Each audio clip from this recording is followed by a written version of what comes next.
losing to Bolivar 29-24. West Plains defeated Rogersville 41 to nothing.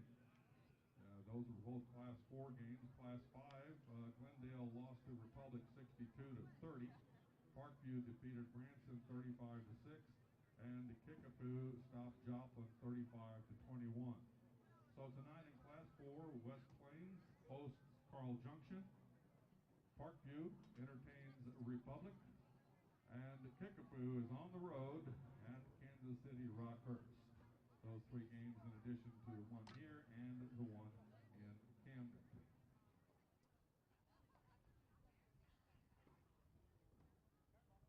Just want to let you know that the SGA has concession stands tonight. They have plenty of coffee and hot chocolate and all kinds of things to eat. So you might help out. SGA is one of their fundraisers. At some point during the game, cheerleaders are going to be tossing out Tiger terror towels. After all, it is Halloween. So in the district playoffs, they'll be tossing out some orange towels for you. Waynesville High School boys soccer team became the Class 4 District 9 champions last night. They defeated Springfield Central 1-0, and they will take on the Springfield Kickapoo's Chiefs on Tuesday at the Pooh. So congratulations to the Tiger soccer boys. They claim the Tigers the school's first ever district championship. In cross country, 4 Waynesville High School students are advancing to the sectionals. Representing the boys team will be Najim Uchakan, a senior, and Nick Victor, a sophomore. Advancing for the girls are Kelsey Herman, a senior, and Alexis Bartley, a freshman. The sectional cross country meet is tomorrow. JROTC Raiders Black Team will go to Nationals on November 6th through the 9th with an undefeated fall season. Congratulations to this outstanding group of students. And one other thing we want to mention for you, tomorrow, that's November 1st, is the Dodge Brawl Tournament, with registration starting at 8 a.m. at Waynesville High School, and Dodge Brawling gets underway at 9. This event will raise funds for the school district's Snack in a Pack program, which currently provides food on weekends and holidays for more than 300 students. In addition, starting at 9 a.m., the Tiger Pride Bazaar will be held in the 9th grade center. Proceeds from the bazaar will benefit the Waynesville High School band program.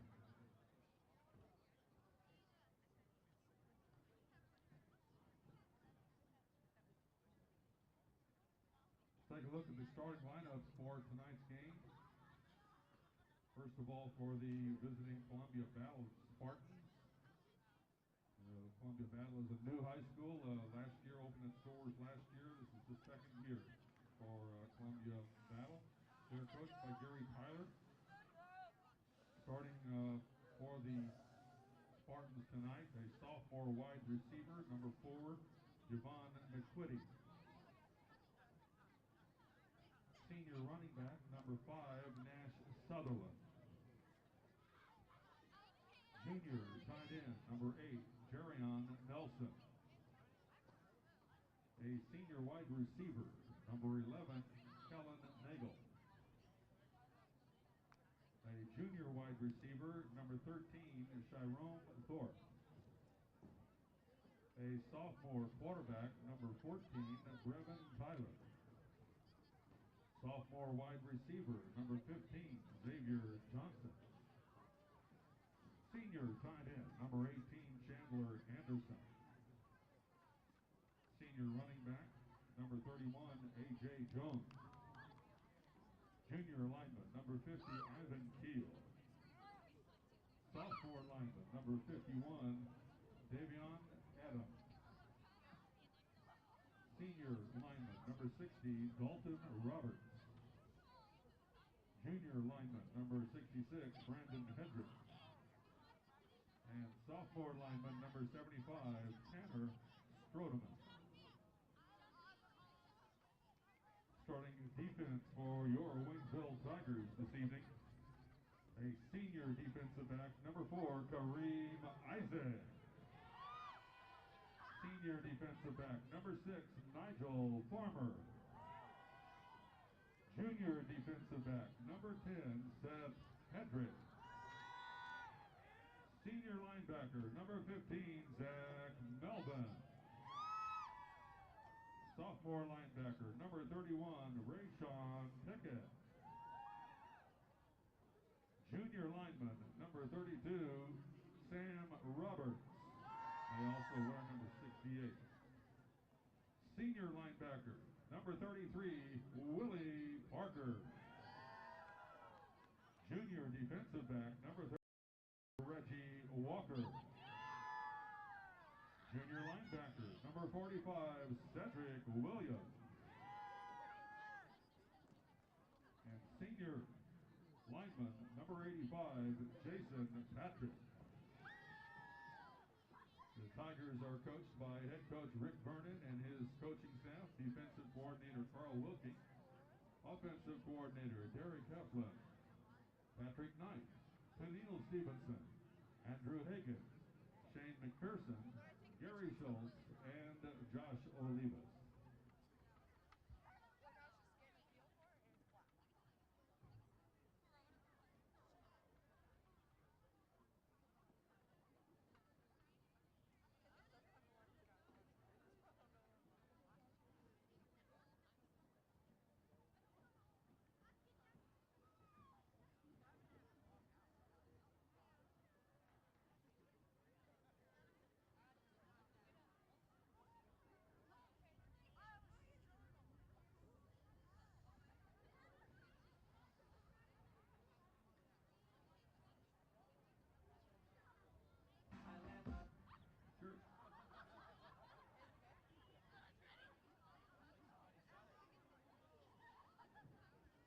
Cheerleaders, just stay still. We're going to do a music test.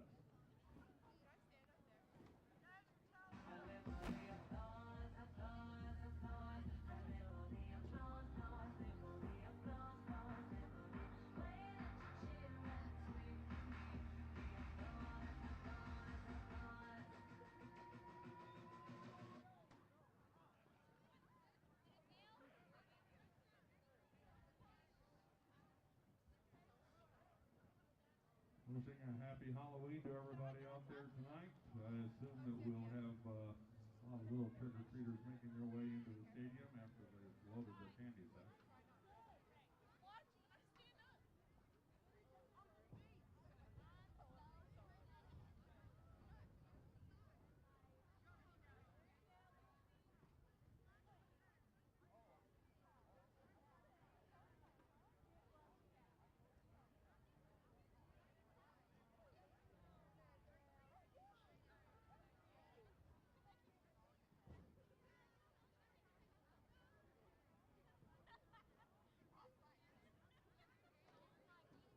Tigers soccer win last night at Kennedy Stadium in Springfield at Springfield Parkview High School. The Tigers defeated Springfield Central 1-0. It was a very, very close game. Caleb Rodriguez got what would be the winning goal with about 11 minutes to go in the game. Tiger defense played heads up throughout and shut down the Central Bulldogs. Shutout going to John Moore. And nice crowd of Waynesville fans and students that made the trip to Springfield and support the guys. Everybody seemed to have a great time. Celebration flowed right out of the stadium stands into onto the field after the game.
should have just bought.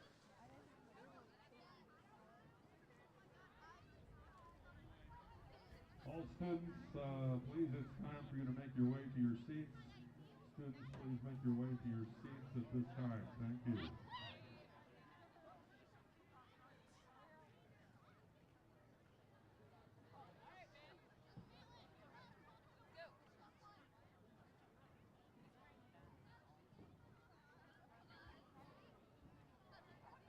I'd like to let our battle visitors know that as you sit on the far side, your concession stand and restrooms are to your right. Down there, there's a building you can see the light on, and fairly easy to get to for you.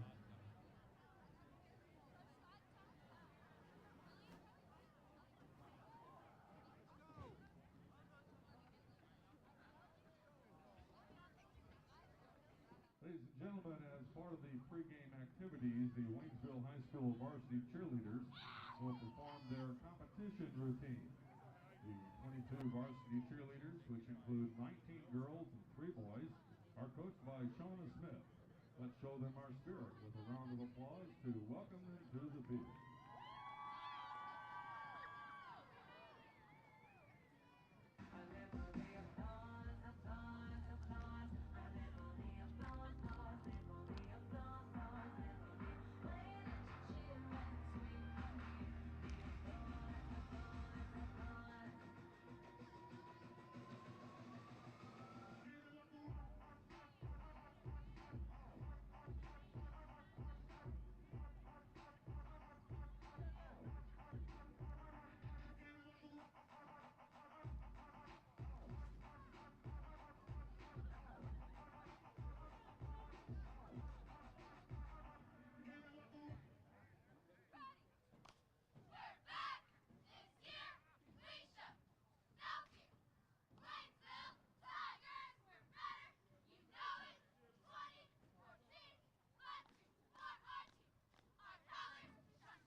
Let me take a selfie. Congratulations, cheerleaders, and thank you for all your hard work.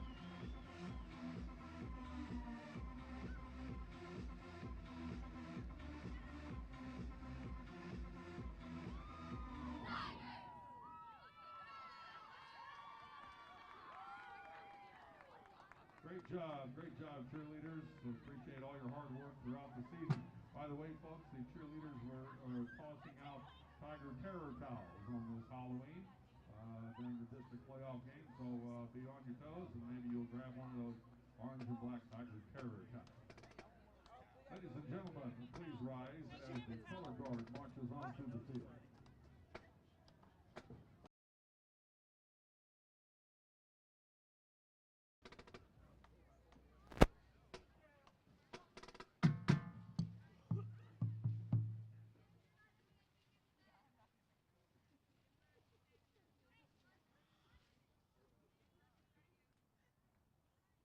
The color guard for tonight's game is composed of 5 students from the Waynesville High School JROTC program. Performing as the color guard commander is Cadet Mark Handley. Carrying the national colors is Cadet Peter Overwalker. Carrying the Missouri State colors is Cadet Jonathan Gersbach. And performing as the left guard is Cadet Colin Ronchi. Performing as the right guard is Cadet Stephen Barrios.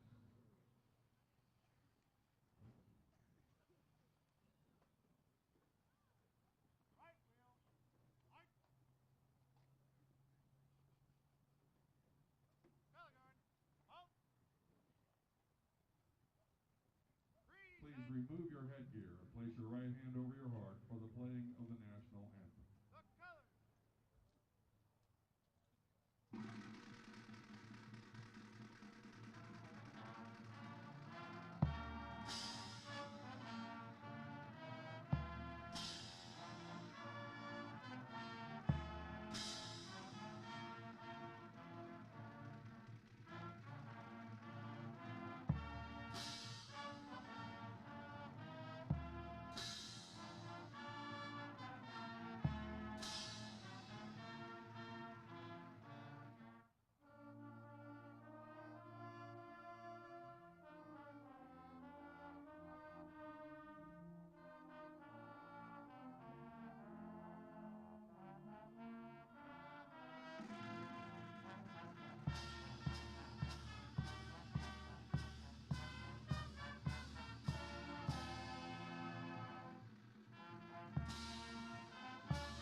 Thank you.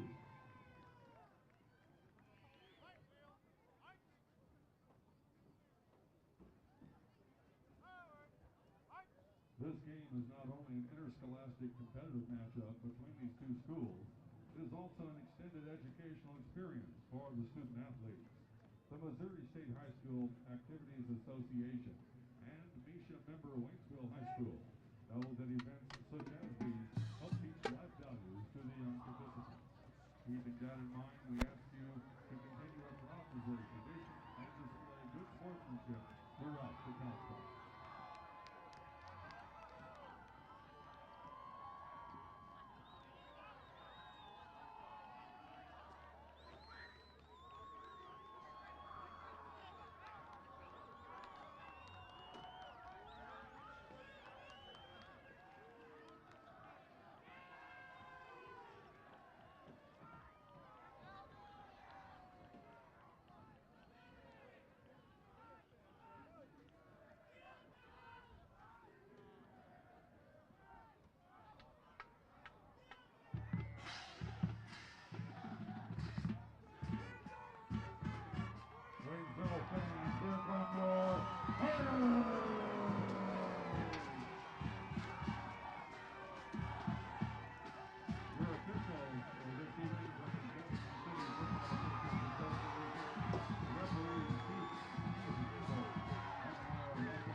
Good evening, ladies and gentlemen, and welcome to Waynesville Tiger football.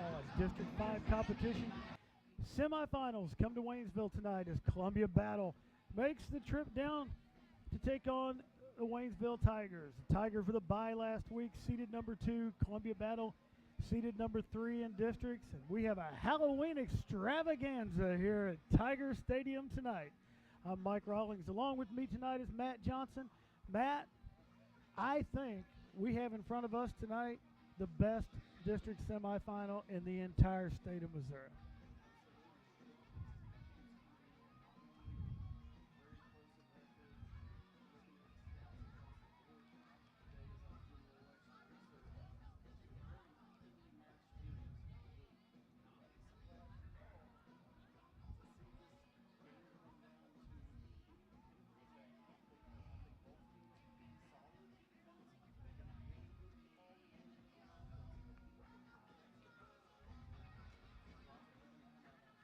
Well, Matt, last time we were here, the Glendale Falcons had came to town. They threw the ball 58 times that night against us. I don't think we're going to see the ball in the air much tonight. Columbia Battle started the season out a little rough. They changed some schemes. They changed some of the things they've done, and now they've become a power rushing team. And that has been what has carried them to where they're at right now.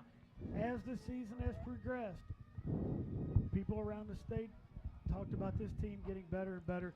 Waynesville Tigers 5-4 coming in tonight. 3 of those 4 losses by 1 point. So unbelievably even match right here. Hopefully, I'm saying the wrong thing. The Tigers win by about 40. But that's what I'm expecting tonight. I think this is going to be a slam, that ball right at the opponent, and see who gives first. Hopefully, it's the Columbia Battle Spartans first. And you talked about that Glendale team coming in and throwing almost 60 times that night. This Battle team's only completed 57 passes on the season. So look for a heavy dose of running back number 5, Grant Sutherland. Nash Sutherland. State qualifier in the 100-meter dash last year, Matt. We saw him in track season, but last week, only 9 rushes for Grant. Averaged 25 yards a carry. Against a very weak Washington team. But 225 yards on the ground last week. Definitely could see a quick game here with the ball on the ground. Clock keeps moving. Battle kicking off to Waynesville. That's going to be Seth Hedrick with the return. Seth Hedrick looking for some room across the 30. And that ball's loose, and Battle picks it up, and they're going to take over on the 35. That ball popped out as Seth was going to the ground. And Battle is going to take possession on the opening kickoff. Not what we wanted to see right there. No, not really what we were looking for right there, Matt. Tiger defense is going to have to step up early.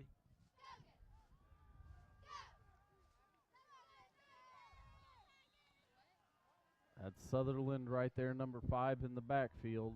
Set behind the quarterback number 14. Brevin Tyler, I apologize. Brevin comes back. They're going to go to the air right here. And they throw it over the top of the Tiger defense. That's going to be number 4, Javon McQuitty. And we are 11:43 into the ball game, and Battle strikes quickly. Take a 6-0 lead over the Waynesville Tigers. Well, Battle comes in with the reputation. We were just talking about a run. Catches the Tigers looking for that run on the first play. And use the play action right up the middle. Tiger defense goes for it. Receiver gets free, and in the span of 17 seconds, Tigers who were to receive are down 7-0. It's number 38 on the kick, Caleb Adams. Kick is up, and it's going to be good. So at the 11:43 mark, Columbia Battle is up 7-0 on the Waynesville Tigers. And Battle will be kicking off again to the Tigers. While we have a minute, we want to welcome all our viewers out there on Channel 12 tonight. and the millions and millions watching live via the World Wide Web. Folks, we're hoping you keep one eye on that TV and one eye on the kiddos coming to your door asking for candy, because that's going to be going on for a couple hours more here in Waynesville. I know my street was packed when I left to head down to Tiger Stadium tonight, Matt. Mine was starting to get full. I was dodging small children in the truck left and right as I made my way down here to the stadium. Brisk night out there for some trick-or-treating. Well, we talked about, I was talking with some people today about the weather, about it getting colder, and I said, you know, the thing is, it hasn't been cold yet. So as the temperature drops, you're out there on that football field, it feels even colder because you're not used to it. Well, and talking with Coach Wilking this morning, talking about some of the adjustments that players will make for the cold, and in practice yesterday, talking about Barron practicing with that glove on his left hand to be ready for tonight. Tigers really used the bye week to get healthy. A lot of Tigers banged up, using this last week off to get healthy. And Coach Wilking talking about several key players that had to play last week probably wouldn't have been able to go. That's going to be Hedrick with the ball again, bringing it up the right side. He's going to break it out and get it out to about the 43, I think, is where they're, or excuse me, the 38 is where they're going to mark it at. It looks like, and the Tigers will take over there. Nice return right there for Hedrick. And you're exactly right, man. I talked to some of the boys around school, and they were talking about, you know, how they felt after a week off. They felt pressure, you know, practice had been a little different headed into this, and our boys are pretty excited walking around the building today. Tigers come out and go 4 wide, 3 to the bottom of the screen, 1 to the top. Baron Martinez in the shotgun set, hands off up the middle. Stop for no gain is going to be Jalen Thomas. Looks like they're going to get him out to the 40. They're going to give him a couple. Jalen hit immediately in the middle of that line right there. The Tigers quickly back on the ball here, back in formation. Seth Hedrick comes in motion, fakes the give. Baron Martinez keeps up the middle. He's going to pick up about 3 before he's driven back, and that's going to bring up about a 3rd and 5 here in the first drive for the Tigers.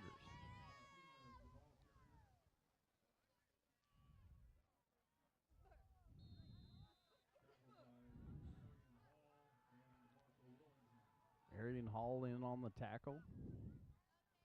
Barron looks to the right. Ball's tipped up in the air. That's going to be tipped up as off the hands of Nigel Farmer. That's going to bring up 4th down. The punt team's going to come out on the field for the Tigers. Nigel unable to get a handle on it. Nigel has 357 yards receiving so far on the season, and leading the team in receiving touchdowns with 5. And Nigel and Seth both averaging just that 17 yards a catch on the season. So 3 and out for the Tigers. Baron Martinez back to punt for Waynesville. Baron gets the snap. Low end over end kick.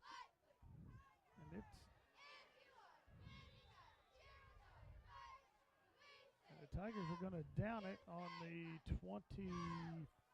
About the 24-yard line.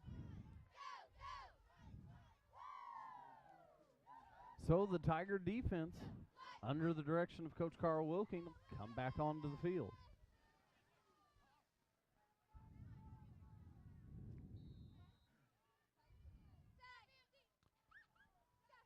Brevin Tyler comes up under center. Sutherland, the lone back in the set behind him. Turn, the give does go to Sutherland. They're going to flag down on the play.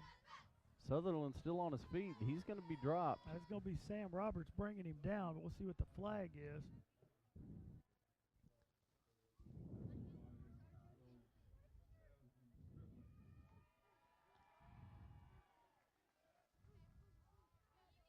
A motion penalty on Battle.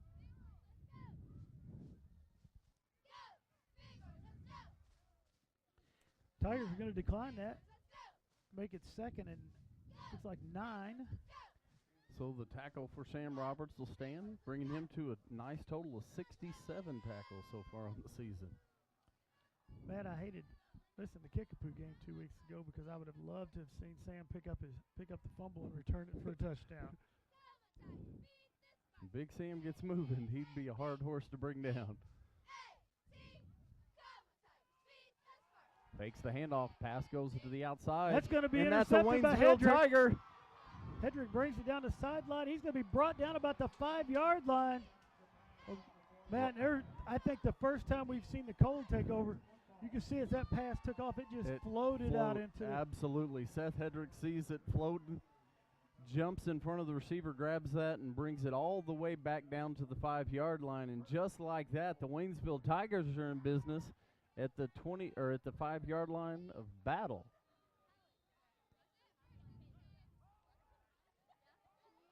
We talked about protecting the ball. Both teams here with one turnover in the first few minutes of the game. Reggie comes in motion. Handoff goes up the middle. JT up the middle. He's going to pick up a couple. Big Sam Roberts going to come in at the fullback position here.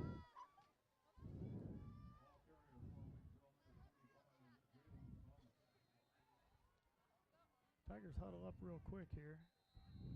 And we're going to have a penalty. We're going to have, You're going to have a sideline warning. Yeah, we are going to have a sideline warning. You don't normally see the sideline warning when you're all the way down inside the 5, but Coach Rick Vernon, none too happy about that. Do you think Coach Vernon said, I've been doing this here at Waynesville for 33 years. I can stand wherever I want to stand. Do you think maybe he said that to the official? I think he thought it, if nothing else. 2 yards on the carry for Jalen makes it 2nd and 3. Power formation in the backfield. Handoff goes. Up the middle. I can't tell who that is right now, but they got nowhere. Going to be stopped for no gain, looks like. That's going to be Marche Smith. Oh, excuse me. That's Kareem Isaac. I'm sorry. Dream goes up the middle with nowhere to go. So that'll bring up 3rd and goal here from the 3-yard line. Varen Martinez under the set. Gives the handoff. Oh. Stopped again, this time after a pickup of about 2. That time it was Jalen Thomas. Jalen Thomas going to pick up 2 on that run, and it's going to make it 4th and 1 from about the 1.5. No, that ball's out further than that, man. That's out almost. That's at least. That's going to be at the 2. Yeah, that's going to be a full 2. So he's going to pick up a yard. Big 4th down here in the early going. You got to think the Tigers are going to probably get to the outside here. And Waynesville's going to take a timeout. Talk about this. Battle defense really showing their strength here inside the 5. Waynesville's had 3 shots. Moved the ball a few yards, but real big 4th and goal from the 2 upcoming here. Battle doing a good job getting penetration up into the middle of that Waynesville line. Well, and being able to grab Jalen in the middle of that line, maybe looking to bounce outside here with it. Would not be surprised to see the fake up the middle, maybe Barron coming around the corner on a run, keeping it himself. Early first quarter score, Matt, in the other semifinal here in District 5. The Rolla Bulldogs take a 7-0 lead over Camdenton as they're playing the Lakers in Camdenton tonight. Well, Camdenton, number 1 seed. Rolla comes in and upsets Lebanon last week. Beat Lebanon severely last week. Gives 30 points or so, and did talk to a few people about that game. They thought Rolla had a chance to go up there and give Camden all they wanted tonight. As we got the field goal unit on, Sam Thompson is on to kick a 19-yard field goal here for the Tigers. You think fake or go for it, Matt? I think fake it. You got Varen Martinez holding. Nope, they're going to go. They're going to kick it, and they're going to put it up, and it's that good. Kick is good. Puts 3 points on the board for the Tigers. Makes the score 7-3 in favor of Columbia Battle here with 8:15 left in the first quarter. So you see Coach Vernon there on the sideline getting a clarification about that sideline warning. So the Tigers don't get the touchdown, but put points on the board, cut the lead to 4. In time for that Tiger defense to go back to work.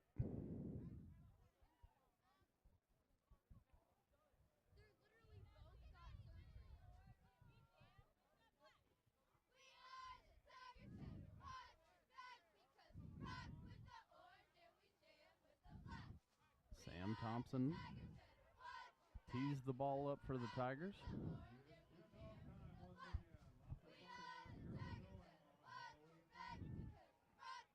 The Spartans drop back 4. It's going to be Nash Sutherland. It looks like Trip Gibson back for Battle.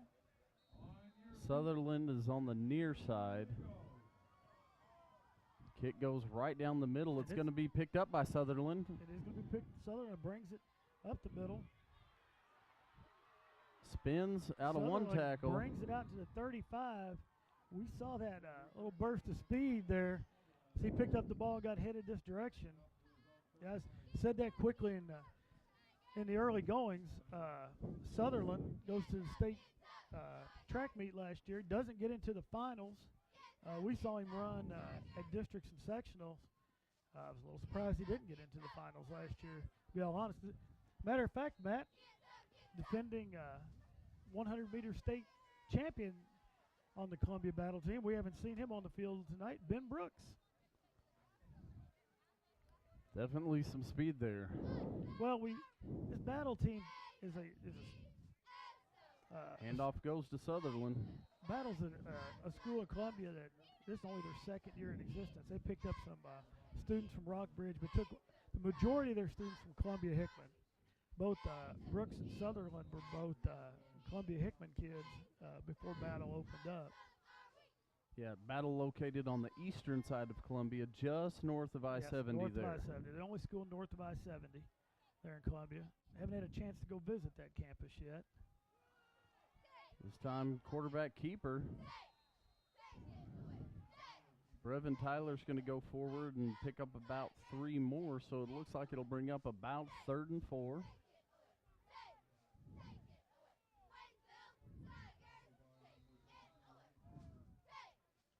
Willie Parker in there on the tackle. Willie, 58 tackles, 3rd leading tackler on the team coming into tonight. Pass across the middle there, overthrows his receiver.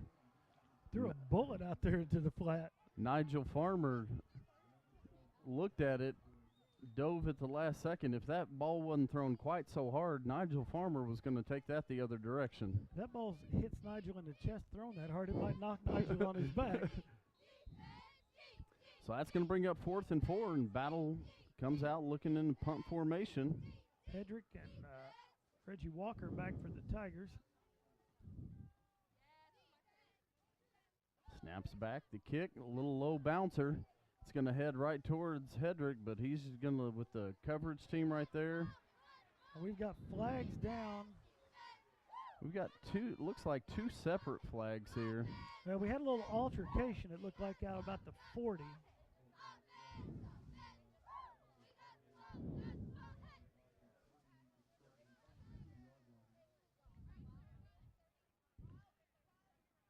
Let's see what we've got here. We've got a hold.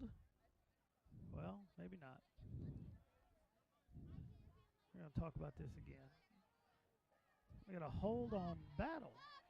It's an interesting call.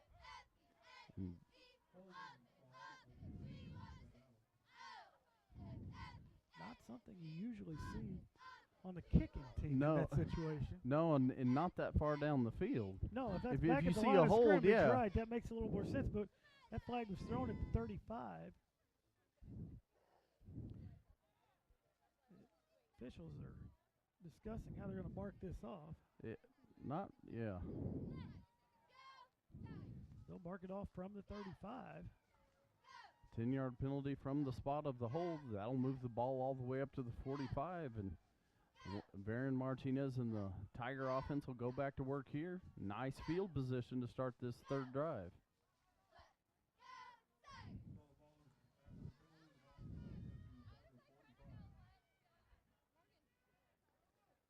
3 receivers in the set, 2 to the top, 1 to the bottom of your screen. Varon Martinez in the shotgun.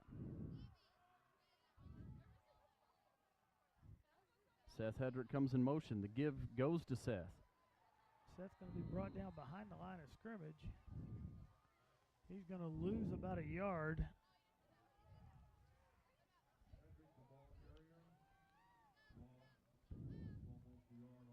Marshall Willingham, I believe, on that tackle. Chandler Anderson.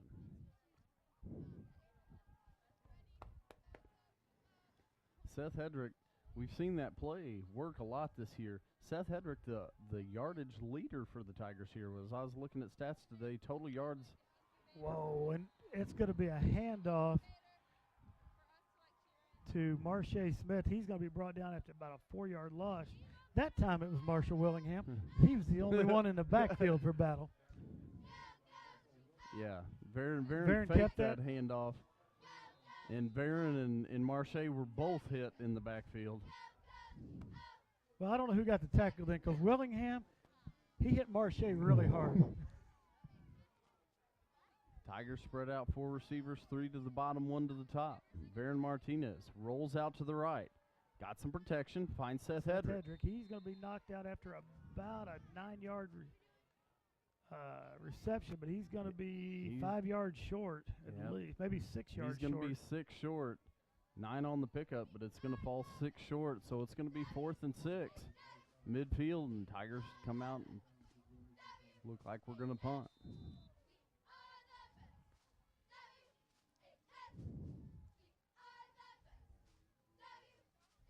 Martinez back to punt.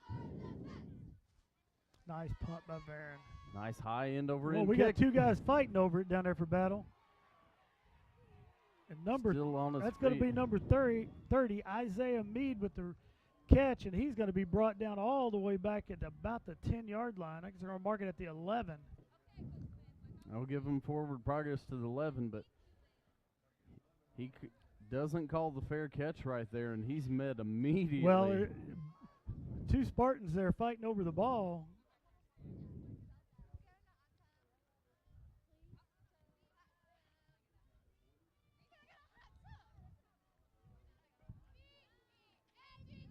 So once again, the Tigers pin Battle back.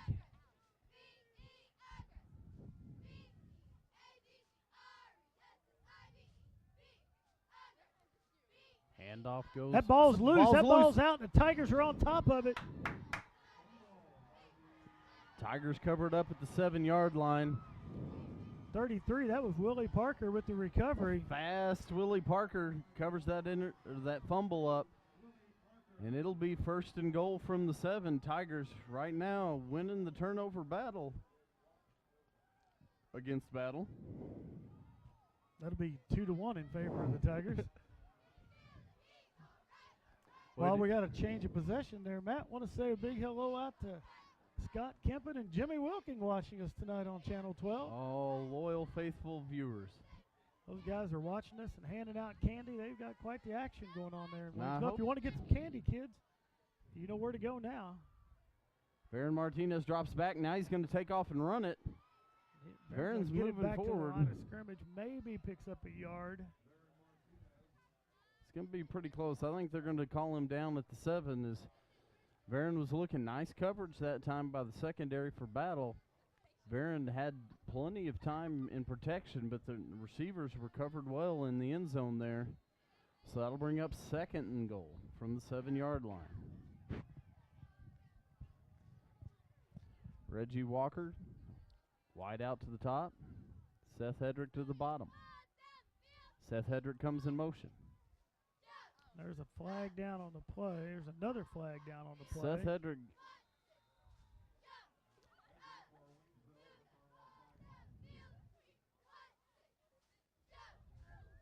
I don't think Hedrick got set before the ball was snapped. They're going to say motion on the Tigers. As Hedrick came around, Tigers run that little hook and ladder, throw it over there and pitch it back to Hedrick, looking for some room on the side, and don't think he ever got set, so that's going to move it back against the Tigers.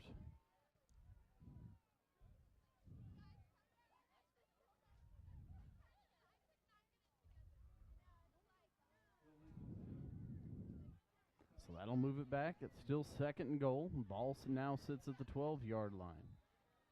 Reggie Walker splits out wide to the top. Hedrick once again to the bottom. Battle comes up. Looks like they're going to bring the pressure. They do. Nice move by Barron to get away. Oh, just off the hands of Cedric Williams.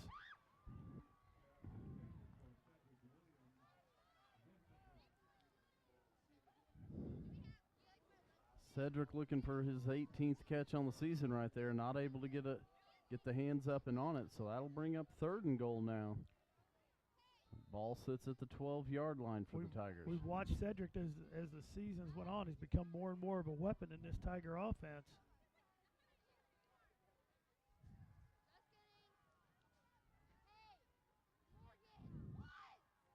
Barron once more. Throws it behind his intended receiver. That's Cedric Williams again. Cedric just kind of goes across and sets down. Barron gets it on his back shoulder, and he's not able to make that catch. That's going to bring up 4th down, so we're 4th and goal from the 12-yard line, and it looks like Sam Thompson's going to come back into the game for another field goal attempt.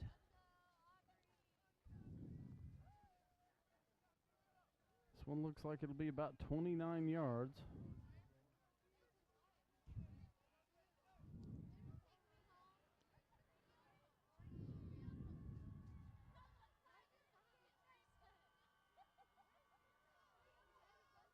We're going to have our fake this time. Barron looking for a receiver. He's back there, lofts it to the end zone. He's going to overthrow everybody. Tigers looking for a flag on the play. A flag. You know,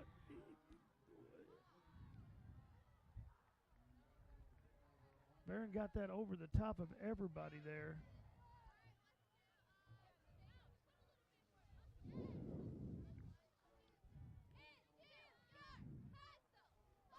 Zach Melvin, number 15, was the Tiger receiver down there in the end zone. Whole herd of Battle defenders right around there, some bumping against each other and shoving, but no flag is thrown. So the Battle Spartans will take over at the 12-yard line, 1st and 10.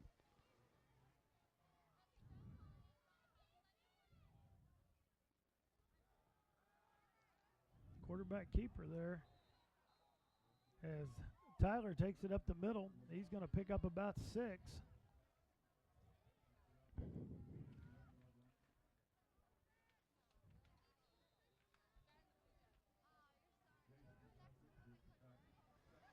So pickup of about 6.5, 7 on the carry. So it'll bring up about 2nd and 3 here. Handoff goes to Sutherland. Sutherland up the middle. He's going to have the 1st down, not by much. Pick up about 4. Yeah, just about getting it to the 25-yard line there. So Sutherland picks up 4. 1st down for Battle. Ball sits right at the 25-yard line.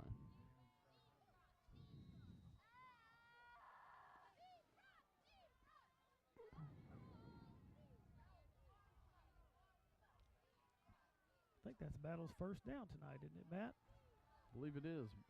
Sutherland Reverend gets it around Tyler right hands side. off to Sutherland. He's going to pick up a couple.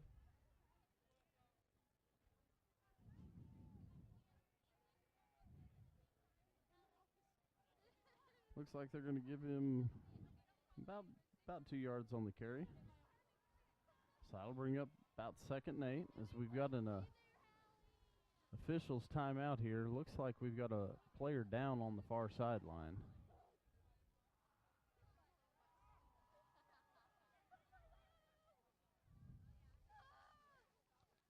While we're waiting on that, a score update from Camdenton. Camdenton comes back and ties the game with 55 seconds left in the 1st quarter. It's tied 7-7 up in Camdenton.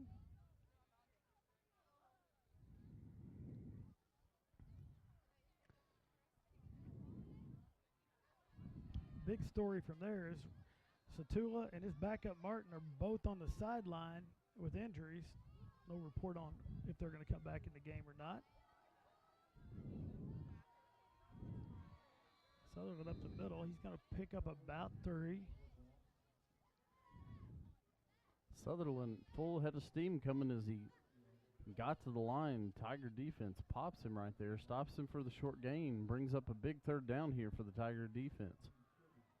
Going to be about 3rd and 5 here.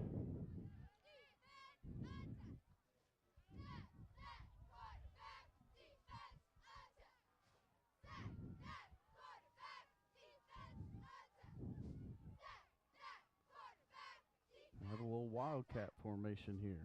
One receiver down here to the bottom of your screen. We're going to time out by Battle. Whatever they had in mind, they looked at the Tiger defense and decided Coach Wilking had made the defensive call to stop it. Well, and in talking with Coach Wilking this morning, he talked about this wildcat formation. They bring Jerryon Nelson in. Number 8 comes in at the quarterback spot, and that they really like to push that to the weak side defense. And Coach Wilking talking about some of the positioning, some of the things they were going to do to take that away from them. Looked like Battle came to the line right there, saw that the Tigers had adjusted, and thought maybe we want to pick something else on this big 3rd down. Nelson, according to their beat reporter, Nelson was one of the big keys to this game tonight. Columbia Tribune ran a real extensive article on him today in the paper. And I didn't see if number 44, if Willingham was in there on that. I know that Marshall Willingham was a player that they like to run in this Wildcat. We've got a flag down on the field.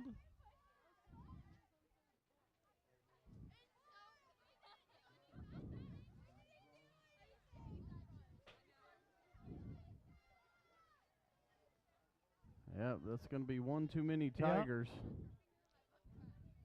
That's going to be 5 yards. That's going to...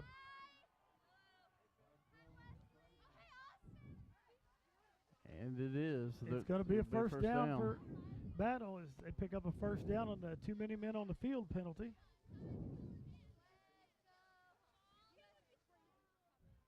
And now we appears to have that we only have 10 on the field. Okay, here comes an 11th Tiger.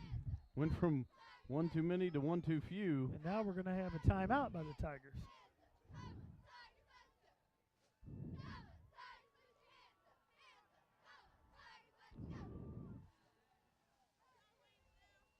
Tiger defense not, I don't think, real clear on who was supposed to be in there. Maybe against that Wildcat formation. We come back out. Well, and I think as they come back out not in the Wildcat formation.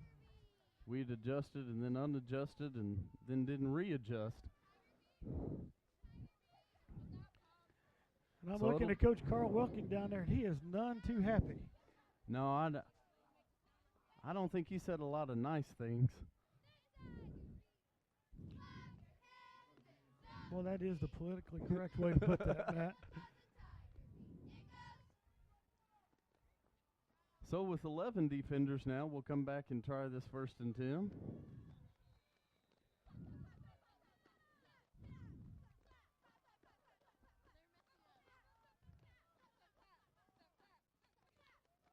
It's going to be Sutherland around that left side.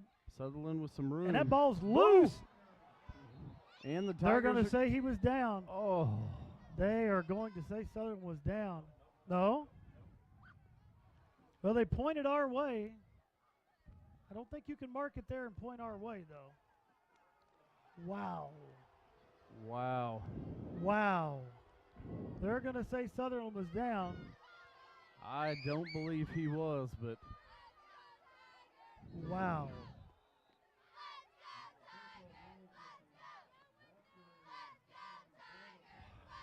Boy, Coach Vernon's wishing he had one of those red flags to throw this time, because I had a feeling the Tigers might have the ball if he could have thrown it. Sutherland looking for the corner there, legs pick chopped up about out. 3.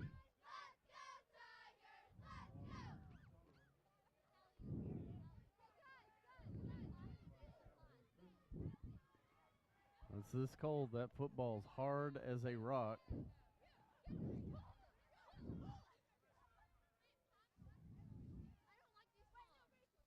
So the pick up a 3 will make it about 2nd and 7 here for the Spartans. Hand off to Sutherland again. No, that's Willingham. No, that's Willingham. He's going to pick up the first down. He's going to pick up about 7. He's going to a little over 7 and pick up the first down. Willingham, one of those X factors, did not play last week in that rout of Washington. Coming in tonight, Willingham,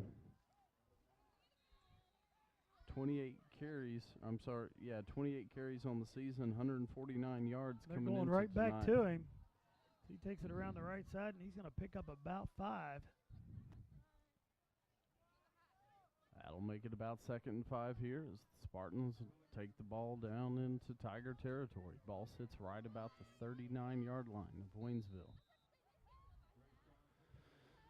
Just under a minute to go here in the first quarter. Tigers trail 7-3 here in the early going.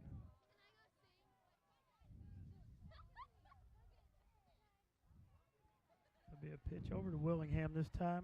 He's going to be brought down after maybe picking up a yard. Seth Hedrick on the tackle.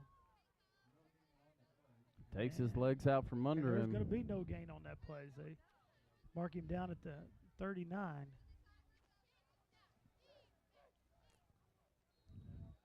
So it'll be about 3rd and 6 here on the play. Battle doesn't have to run a play here to finish out the quarter. We'll see if they do or not.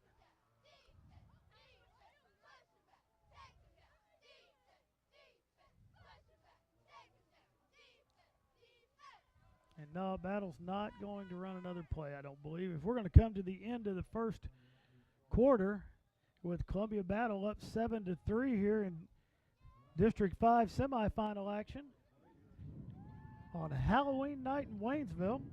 While we're between quarters, it's time for a Channel 12 Sports Update. This Channel 12 Sports Update brought to you by the Channel 12 Facebook page, Channel 12 Facebook, and TigerTV. You're going to want to get on Facebook and like the Channel 12 Facebook page. Matt, last night, Tiger varsity soccer team did something that's never been done in 26 years history of the soccer program here at Waynesville, as the Tigers brought home a district title in a 1-0 victory. Caleb Rodriguez scored his school record 33rd goal with 10 minutes left in the game last night. They get the victory. They're going to be moving on in state playoff competition. They play next Tuesday night at Kickapoo at 6 o'clock against the Kickapoo Chiefs. I want to say big congratulations out there to Mike Armstrong and the Tiger soccer players. It's hard to believe that that's the first district title in 26 years, but huge accomplishment for the Tigers. We want to wish them good luck as they travel to Springfield next Tuesday night.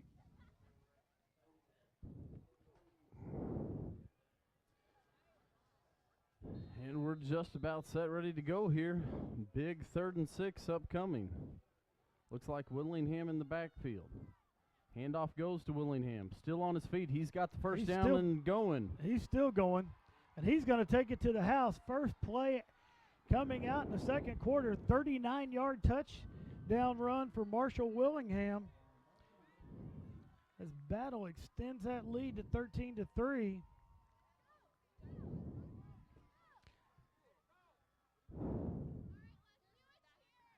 As it's been pointed out up here in the press box, Battle scored on the first play of each quarter of this game. Might be something to look at if we start the third quarter, Matt. And we've got a penalty here. Not too many men on the field against Battle. That's going to move them back to the 7. Battle coming out looking to go for 2 there, but now it looks like they're going to move it back into an extra point situation.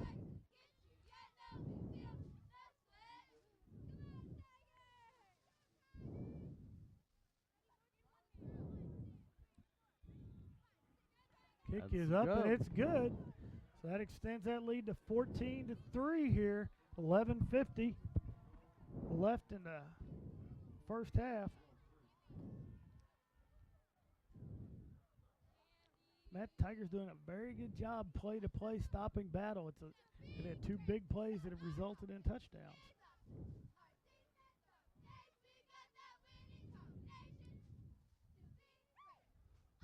Tiger offense will regroup here. We'll have the kick return team coming out.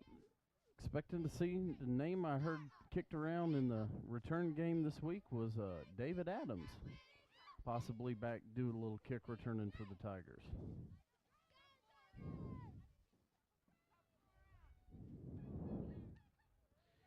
Score update from up in Camdenton. Maynard kicks a field goal to give the Rolla Bulldogs a 10-7 lead with 10:20 left in the first half in Camdenton. All right, Reggie Walker's the deep man. Seth Hedrick, a little short of him, and I cannot see who that is on the right. That may be Jason Duncan over there. I cannot tell for sure.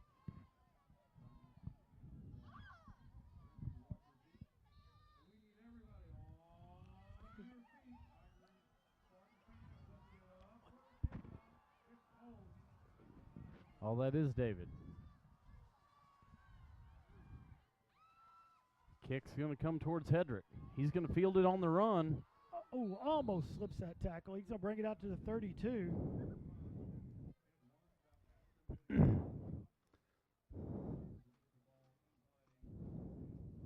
Matt, big hello goes out to Mayor Luge Hardman watching us tonight on Channel 12.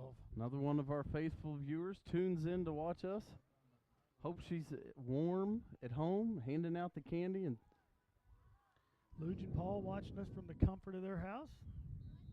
I'm going to bet it's not 38 degrees or whatever it is at Tiger Stadium inside Luge and Paul's house. Quick pass out into the flats. Seth Hedrick with the catch. See where they mark him at. I'm going to give him about, well, looks like they're going to give him about a yard.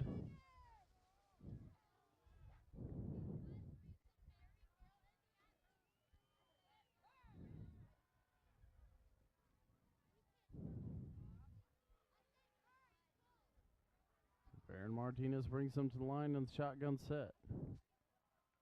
Hedrick in motion. Give is to Jalen Thomas. Jalen Thomas up the middle. He's going to go forward and pick up 5 or 6 on the carry. Nice first move there by Jalen. He ran into the linebacker core after picking up those yards. And pick up about 6 on the run. That's going to make it about 3rd and 4.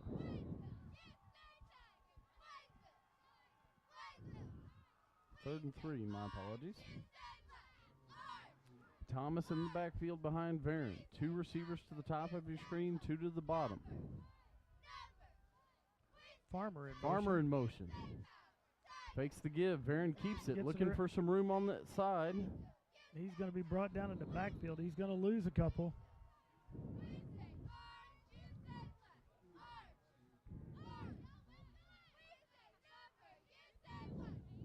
Loss of 1 on the play, so it'll bring up 4th and 4 here for the Tigers. Martinez back in to punt.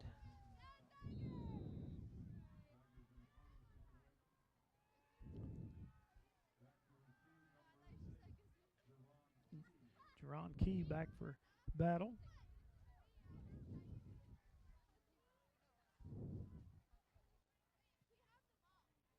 It's off the side of Varon's foot, but it's going to take a Tiger roll and get down to about the 28-yard line. Well, last time we were on the air against Glendale, we had a big text coming in from former All-State defensive player Dylan Newcomb. Today had a visit in my room from someone I believe is watching us at home tonight. Another big defensive player from the past, Mr. B.J. Ray, made an appearance down at the middle school today. It's good to see B.J. I'm a little disappointed B.J. didn't come out in the cold and watch tonight. And you're right, he could be here tonight. B.J. might be He walking could be around one of these somewhere. huddled masses. I know it's his dad's birthday today, so he's in town visiting Dad. Quarterback keep this time.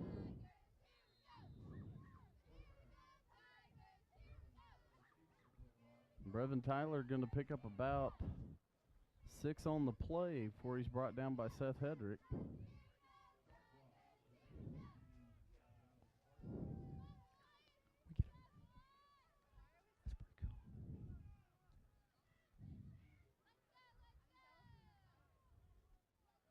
He had a flag down on the play.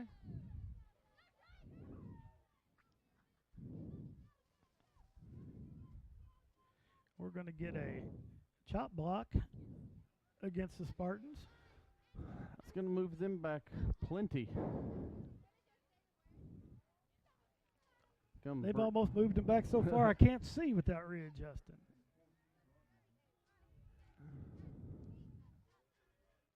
It's going to take the ball all the way back to about the 14-yard line. It's going to make it 1st and 24. Two receivers stacked on both sides. Going to go to the air. Got a receiver across the middle. Oh, that ball's up in the air, and it's a Tiger ball. That ball was shot 15 yards straight in the air. I believe that was Sam Roberts. I think that was Fast Willie Parker that recovered Fast Willie come out with that? Technically recovered that fumble. That ball was so far up in the air, Willie almost fair caught it. Willie Parker with the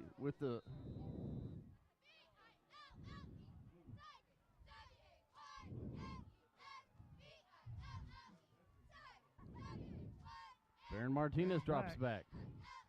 Decides he's going to run. Has some space to the outside. Baron lets it go. He's got Nigel Farmer. Nigel Farmer! He's going to be pushed out of bounds at the touchdown! Referees get together. Talk about it.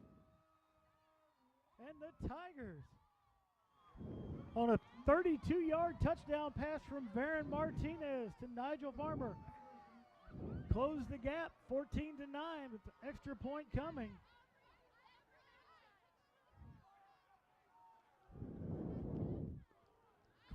Nigel reaches up and grabs the pass, dives for the pylon there. I wasn't quite sure if he got in or not, but nice job of the referees to get together and make the right call there. Extra point is up, and it is good. The Tigers close that gap to 4. It's 14-10, 9-10 left here in the first half. The Tigers get the turnover and strike on their first offensive play.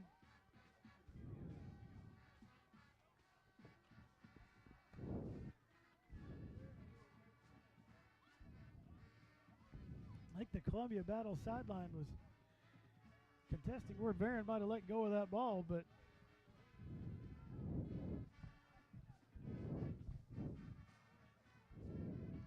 as the Tigers will be kicking off to Columbia, that ball, Columbia so far in the first half had a difficult time holding on to that ball on the offensive side. Well, we talked about it coming in. The turnovers are costly.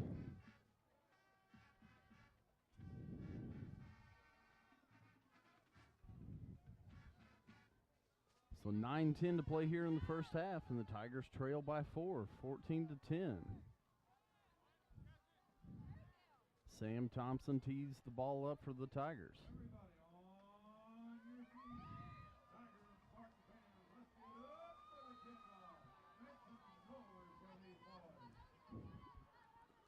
Little bouncer down the middle here. Going to be at the 15.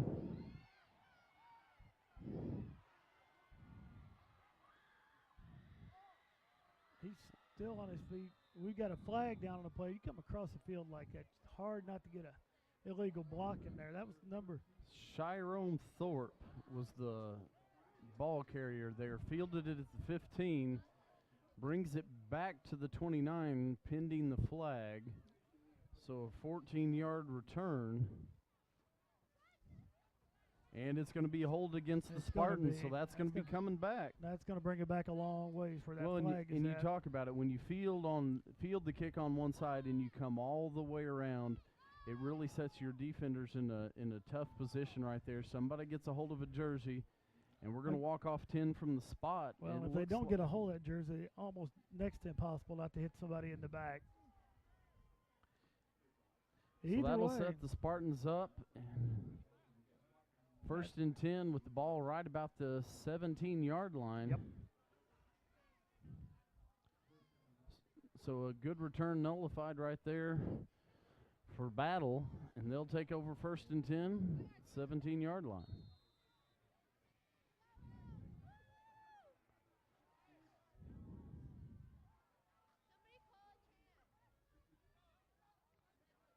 Sutherland back in the backfield.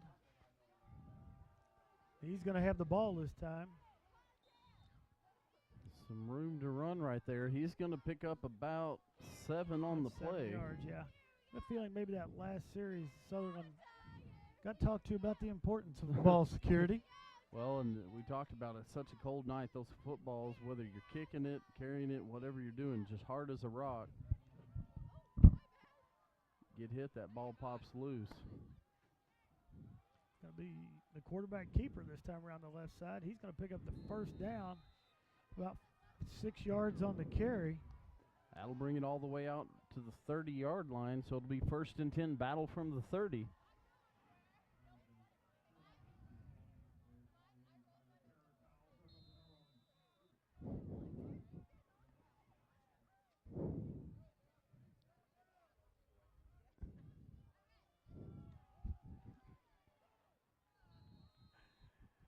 Going to be Sutherland up the middle for a gain of about 6.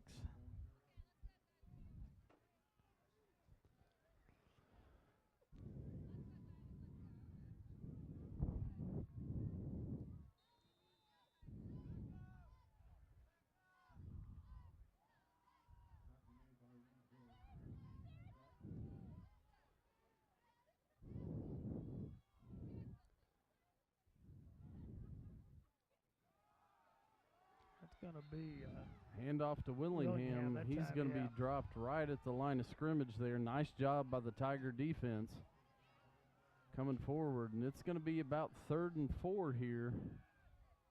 Another big 3rd down upcoming for this Tiger defense. Battle really shifts a lot of personnel in between plays. We see a lot of different packages coming on and off the field. Almost every play, 4 or 5 different guys come in and out. And here we have the Wildcat. That ball's fumble. It's picked back up. Get some space to the outside. He's going to be pushed out of bounds, but not before he picks up the 1st down and takes it all the way down into Tiger territory. Darian Hall on the carry for Battle.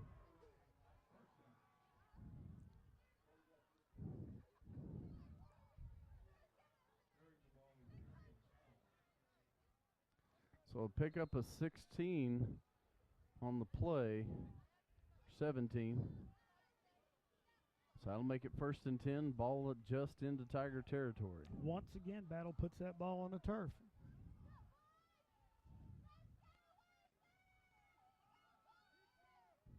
Direct snap that time to number 8. That's Jarian Nelson.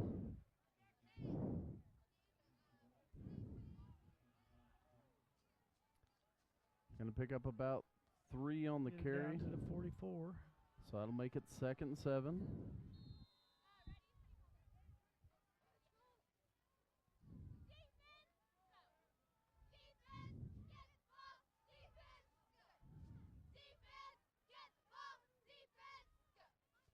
Snap comes again, Nelson. This time he's going to be brought down after about a 2-yard gain. Tigers do a good job stuff in the middle there. A lot of action up the road in Camden as Camden scores 2 quick touchdowns to take a 21-10 lead over the Rolla Bulldogs. Rolla with an interception deep in their own territory. Brevin Tyler back into the game for Battle. Brings up 3rd and 6 here.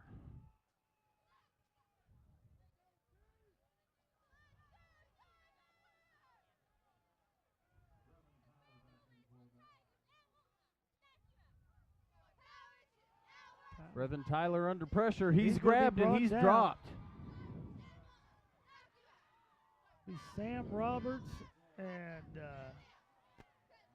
Brendan Finch on the sack right there. Going to lose about 7 on the play. And so it'll be 4th and 12 here. Nice job right there by the Tiger defense. Push right up the middle and get a hand on Tyler and bring him down in the backfield. Punt team comes on the field for Battle. Looks like Reggie Walker and Seth Hedrick back deep for the Tigers. Nice punt there. Reggie's Fair calling catch for the called fair catch. for. He's going to make that fair catch at about the 17.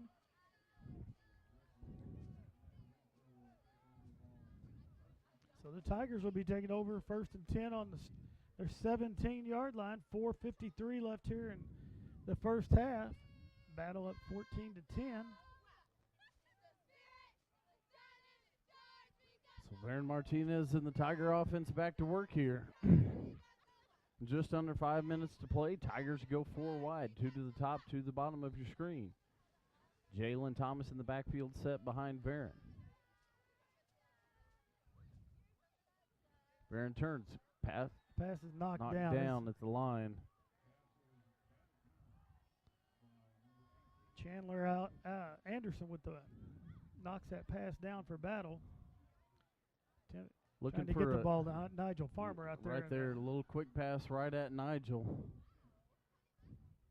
Nigel catches that and finds the seam in the defense, and Nigel could be gone on that play right there. Going to be Marsha Smith with the run there. He's going to pick up about 3 maybe. Yep. 3. They're going to give him 4 on that carry. Bring up 3rd and 6 for the Tigers.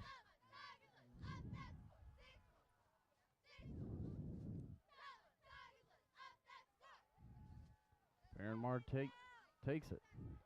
Receiver wide open over there. Nice job right there. Seth ran a nice little out, caught the ball, and with his legs able to pick up the first down for the Tigers. Move that ball out to the 37-yard line, and Tigers continue the drive.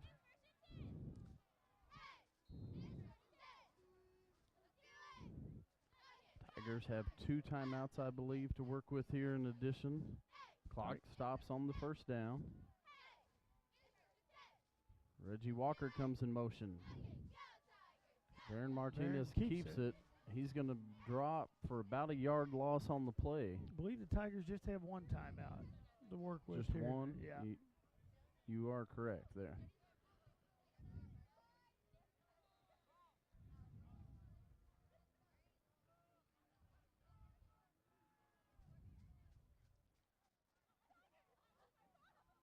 So loss of 1 on the play brings up 2nd and 11 for the Tigers.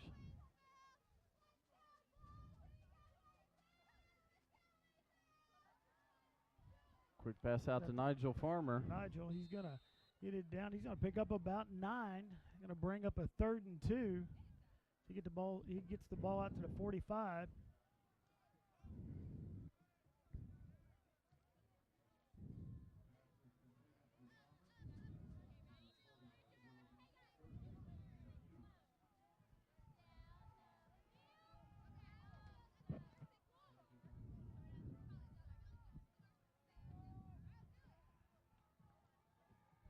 Third and short. Barron's going to keep it and go up the middle. He bounces out to the outside. Nice move by Baron Martinez. He's going to pick up the first down. Nice little 6-yard run by Baron.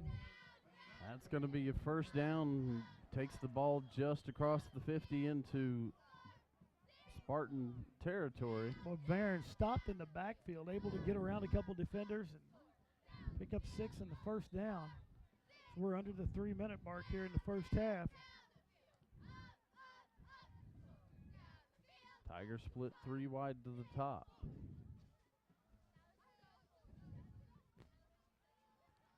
Baron down the middle. Oh, that ball is caught by Seth Hedrick, and he took one heck of a hit down there, and he's still on the ground. He's getting up. He's getting up. How Seth held on to that ball is beyond know. Me. That takes the ball all the way down to the 30 right there. 18-yard pass play complete to Seth Hedrick, and wow.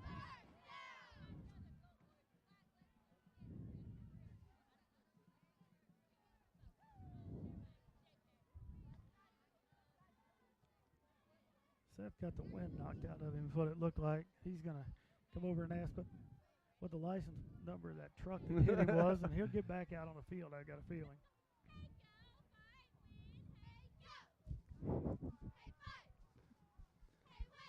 So pickup of 18 makes it 1st and 10 at the 30, and the Tiger offense is staying on the move here as we get closer to halftime. 2 minutes and 31 seconds remain in the game. Nigel Farmer comes in motion. Handoff goes up the middle. Marche Smith, that ball's on the ground. Loose. Battle says they have it, but we're going to wait and see. Nope, officials signaling 3rd down, or excuse me, 2nd down.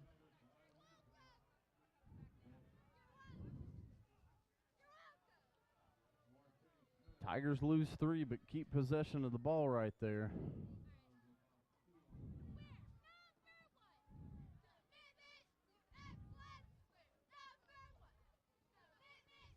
So it'll bring up about 2nd and 13 for the Tigers here.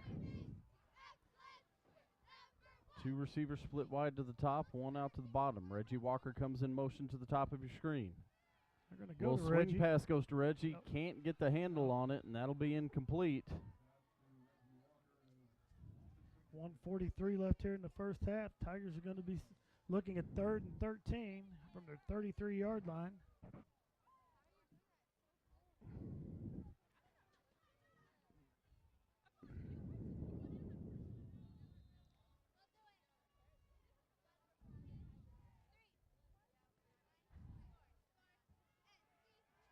Tigers bunch 3 receivers up at the top. It looks like Nigel Farmer, Reggie Walker, and Jacob Saylor to the top. Cedric Williams, I believe, down here to the bottom. Barron dodging some traffic, trying to get away. He had that ball out there. It's loose. I believe the Tigers got back on top of it right there, but it's going to be a loss of about 2 or 3 more on the play. It's going to bring up 4th and 15. 2:10 left in the first half in Camdenton as Raleigh strikes again, 21-17 in favor of the Camdenton Lakers.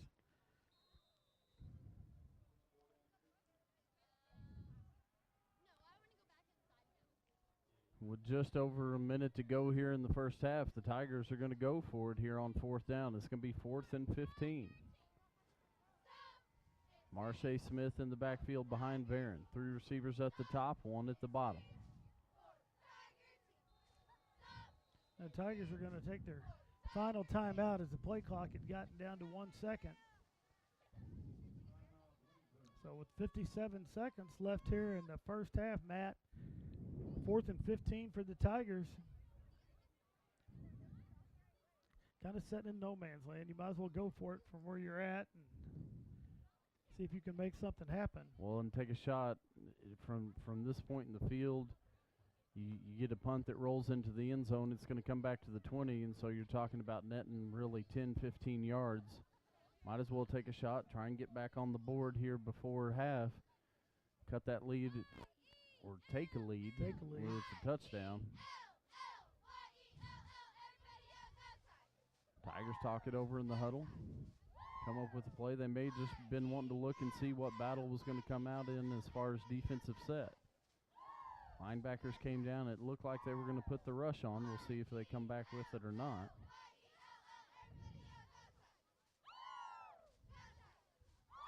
So 4th and 15 from the 35-yard line. Need to get to the 20 for a first down. The clock will stop on a first down.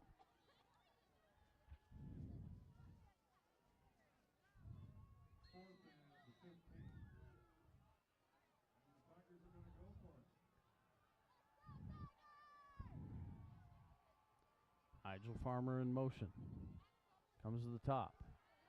Pressure comes up. Barron's going to be sacked back at the 45-yard line.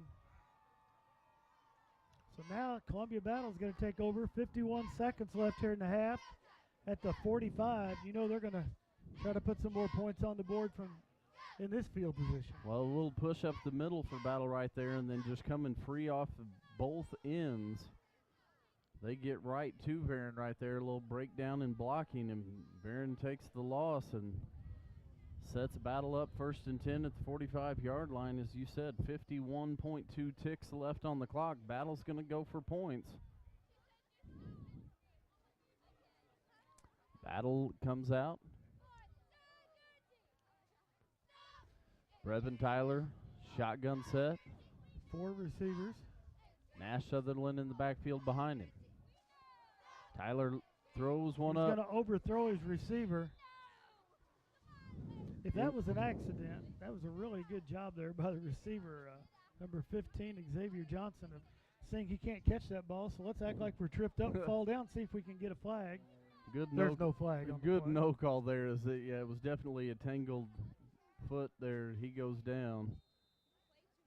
Stops the clock with 45, little over 45 seconds left here. 2nd and 10. Ball still sits at the Spartan 45.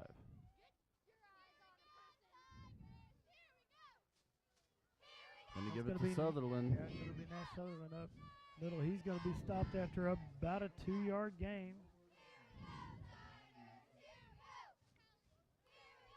Battle with 2 timeouts. It'll be interesting to see. They're not going to use one here. Columbia Battle may be real happy to go in with a 4-point lead at half. They're going to be getting the ball coming out to start the second half. Well, turn the ball over 3 times and only give up, 10 points off those 3 turnovers. Got to feel pretty good to have a lead. That's what they're going to do. They're not even going to run another play. They're not going to have to. The play clock's got more time than the game clock, and we're going to go into halftime here in District 5 semifinal action with the Columbia Battle Spartans up 14-10 over the Waynesville Tigers. Folks, you want to stay tuned, watch the Waynesville Tiger marching band, and we'll be back in about 15 minutes for second half action.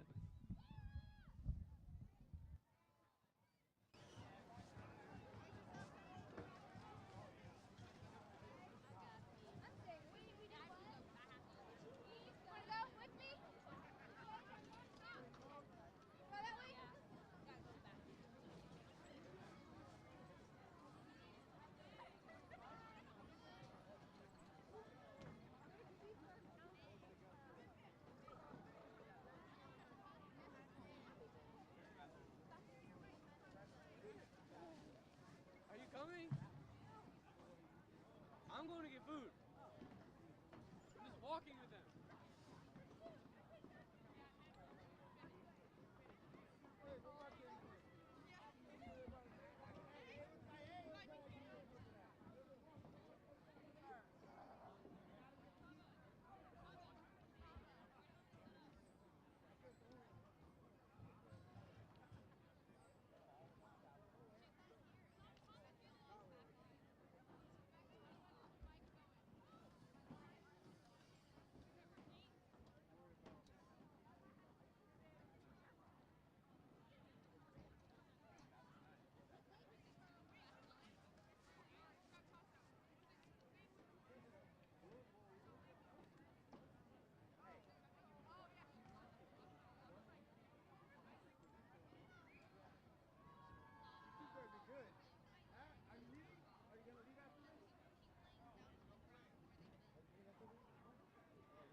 Rowell puts up another touchdown and a field goal, and it's 21-17. Well, there's a party like down the street from my house. One of the party like it's never known. I went to bunch of us went to the house in Hill. Your party tomorrow. Ladies and gentlemen, we are pleased to present for your entertainment tonight the Waynesville Tiger Pride Marching Band. The band show this year is called Samurai, a musical journey through ancient Japan. The show includes selections recognizable from the movie The Last Samurai. Join us now as we experience epic battles, the beauty of Japan, and the mysteries surrounding Japan's infamous samurai warriors.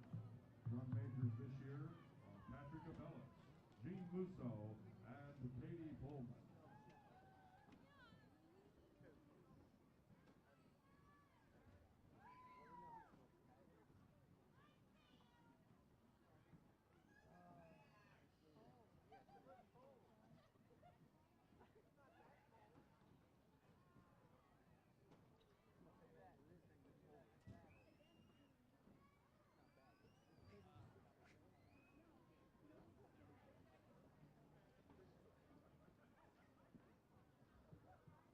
Major Patrick Cabellas, is your band ready?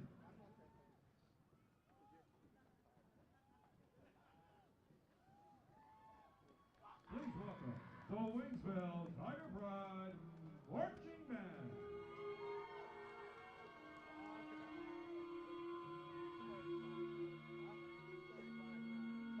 They say Japan was made by a sword.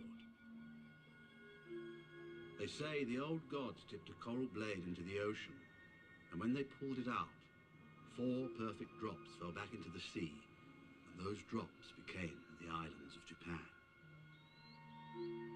I say Japan was made by a handful of brave men. Warriors willing to give their lives for what seems to have become a forgotten word: honor.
perfect blossom is a rare thing.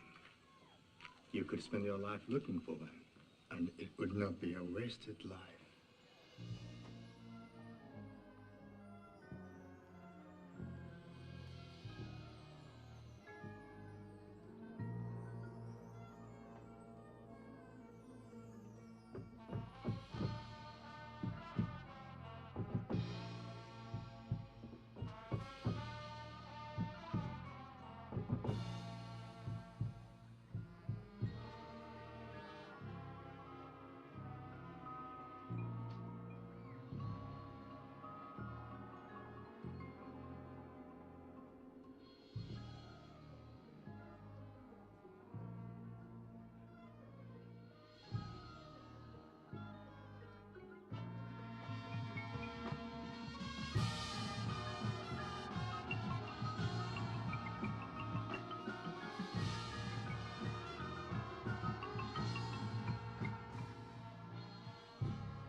Ladies and gentlemen, your Waynesville Tiger Pride Marching Band.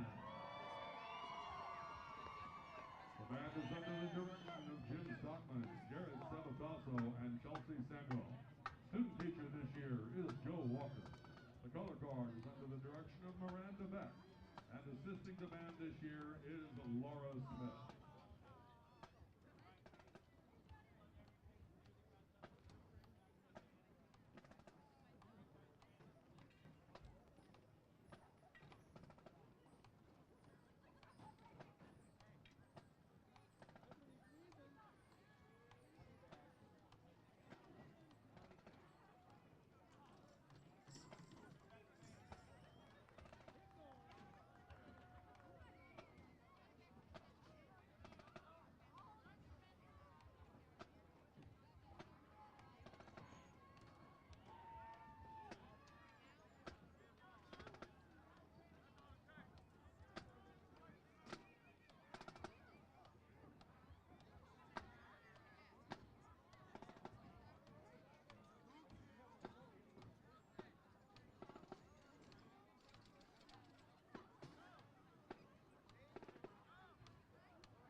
All right, ladies and gentlemen, we're back for second half district semifinal action from here in Waynesville. The Tigers trailing Columbia Battle 14-10 as we get ready to start this second half. Matt, it's been a game of turnovers here in the first half. The ball's been on the turf an awful lot. Absolutely. Tigers with 1, Battle with 3. Tigers pick up their 10 points off the turnovers.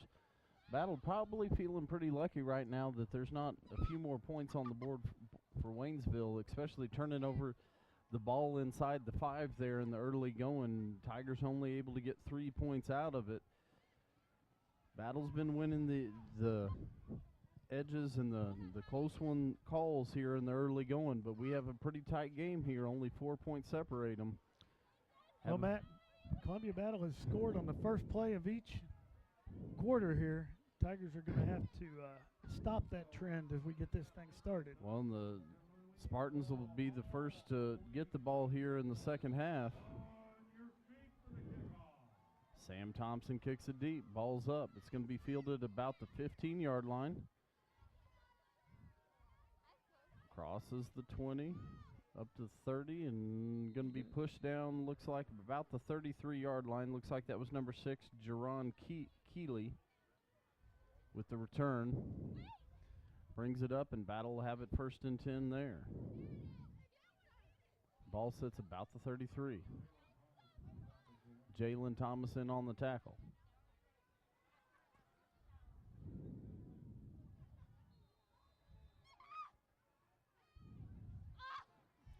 Brevin Tyler into the game at quarterback. Willingham, Sutherland in the backfield. Turn gives to Sutherland. Sutherland hits the line, still on his feet. Sutherland's still on his feet. And he's going to pick up about 16 yards on that first play and get that ball out to right about the 50-yard line. But the good news, 49. They didn't score. They did not score on the first play of the quarter there.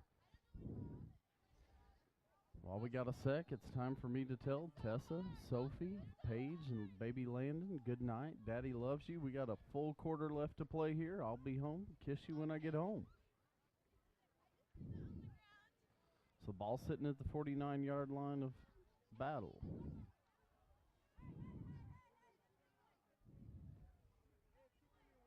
Tyler's going to keep it this time. He's going to pick up a couple as he takes it right up the middle. Pick up of about 2 on the play. Bring up 2nd and 8.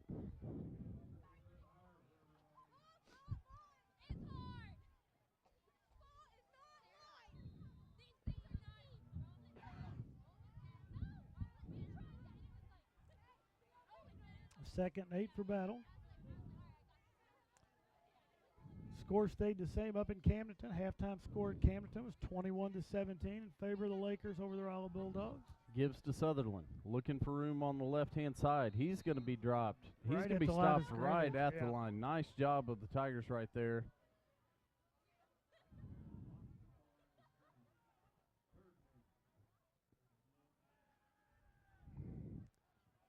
Couldn't see for sure who that was over there. May have been Cameron Starks.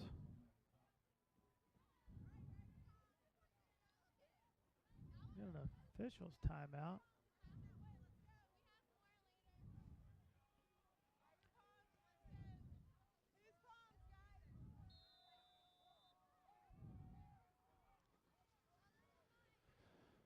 So that'll make it 3rd and 8 here for the Spartans.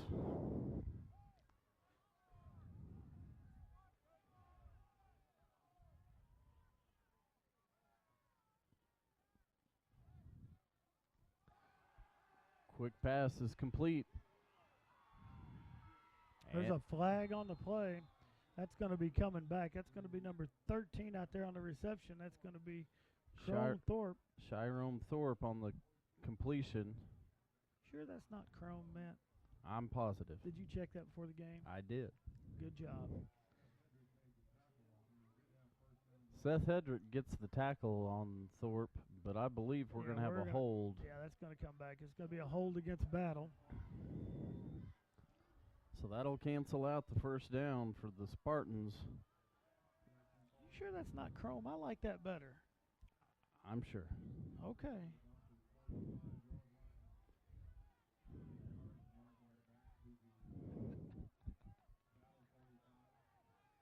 So it'll be 10-yard penalty from the spot, so that'll move it back, and it'll be 3rd and 14.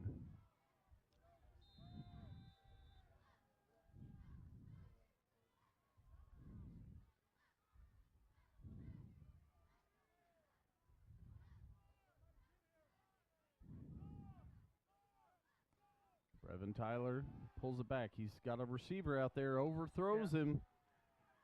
Under Pass intended there for Javon McQuarrie. And Battle's going to bring their punt team out. Tigers. Nice job by them. the Tiger defense right there. Stop them on this first drive. Get the ball back in the hands of Aaron Martinez and the Tiger offense here. Chance to go down and take the lead.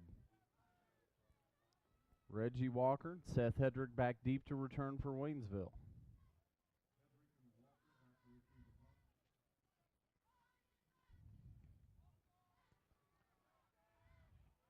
Low punt's going to take a battle bounce, and it's going to roll down to about the 21-yard line. That's where the Waynesville Tigers will take over with 9:30 left here in the third quarter. Nice job right there of the Tiger defense to come out. The Spartans pick up the big long run for first down, but the Tiger defense holds, gets that ball back, keeps points off the board, and give Varon and the Tiger offense a chance to go to work here in the third.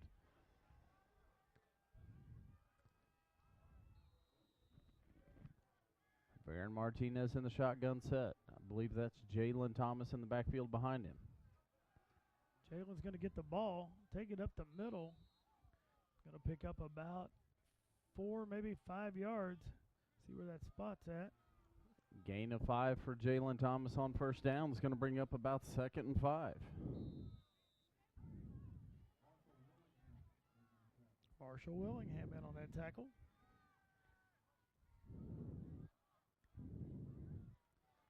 Willingham leads the Spartans with tackles on the season, coming in tonight with 76. Varon up the middle. He's going to fake the handoff to Jalen Thomas and going to pick up a couple.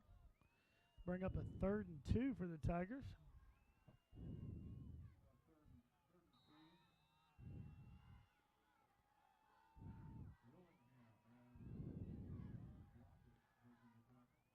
Willingham again in there on the tackle. Tigers split 2 receivers out to the top, 1 to the bottom. Jalen Thomas in the set behind Varon. Battle shows pressure. Yeah, Varon keeps it to the right. He's going to pick up 4 yards, pick up a first down for the Tigers. That time Battle shows rush. They come, and Varon fakes that handoff. Does such a nice job of that. We talk about that week in, week out. Faking that handoff. Varon keeps it and gets forward and picks up the first down, keeps those chains moving for the Tigers. Ball all the way out to the 35-yard line. Jalen Thomas still in it, running back for Waynesville. Turn, give this time goes to Jalen. Jalen's still on his feet, runs over a couple Battle defenders. He's going to pick up about 9, it looks like, maybe 8. Depends on where they mark it. They're going to give him 8 on that carry. 8 on the carry for Thomas, so that's going to make it 2nd and 2. Tigers finding a little bit more running room inside here in the second half already. A little different scheme here, a little more misdirection on some of those runs. Battle's having a hard time picking that up. Well, and Tigers brings Hedrick in motion here. Turn, they give it to Hedrick. He's still on his feet. He's still on his feet. So he's going to take it down to about the 40-yard line. Pick up a first down. He's going to have a takes it down to the 41. So yeah, 15-yard scamper there by Hedrick.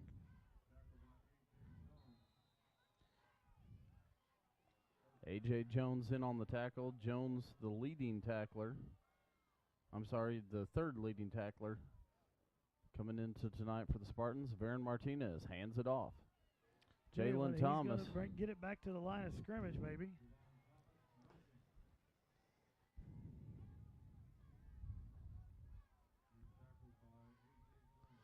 No gain on the play, so that'll bring up 2nd and 10 for the Tigers.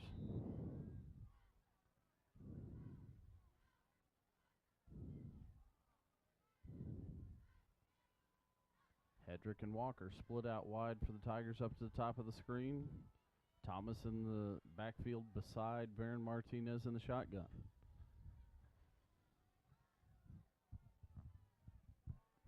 Baron looks out to the right.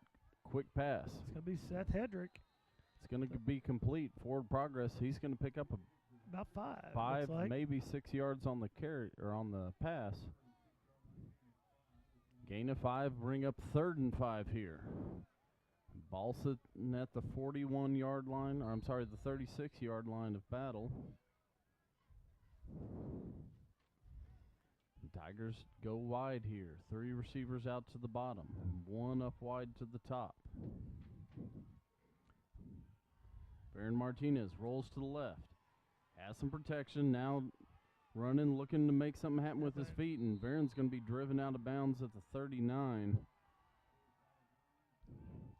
So Baron's going to lose about 3 yards on the play, and that'll bring up about 4th and 8 for the Tigers.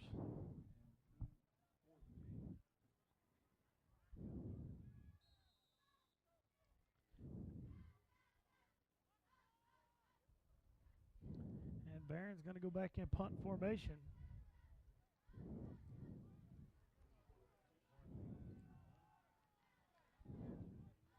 Trying to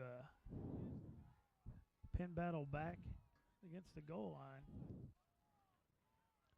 Battle's going to High let running that ball kick, go, and that's going to get rolls into the end zone. So Columbian Battle will take over on the 20-yard line. 5:44 left here in the 3rd quarter, folks. We've heard no reports from outside this box all night, Matt. If you're out there watching the game tonight and you would like to send us a question or send us a report on what's going on out there in Waynesville on Halloween night, send us a tweet. Channel 12 Twitter, hashtag TigerTV12. Matt's on his phone right now checking the Twitter account to find out if anybody's out there tweeting us. We'd like to know what's going on out there in the greater Waynesville, St. Robert, Fort Leonard Wood area on Halloween night 2014. Well, and it's going to be late when we get out of here. Be no candy for us. But if you've got leftover candy, you can tweet us that. We'll have someone run over and pick up that candy. Sutherland up the middle for 6 for Battle.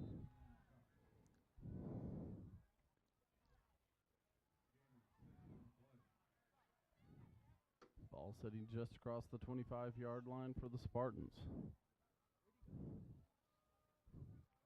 Handoff goes to Sutherland, looking for room around the left side. He's going to be dropped, it looks like, for a loss. We got got a flag down in the flag kind of in an area. It could go either way. It could be a face mask. Could be a hold.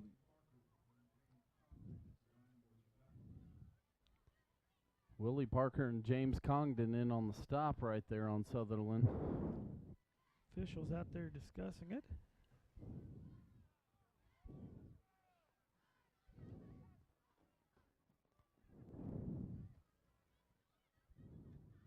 They're still discussing it. Waiting for a call here. It's going to be a face mask against the Tigers. It's going to be the 5-yard variety, but that is going to be a first down as it was 2nd and 4 there. Well, Battle's going to pick up the first down on the penalty. Ball's going to go out to the 31-yard line.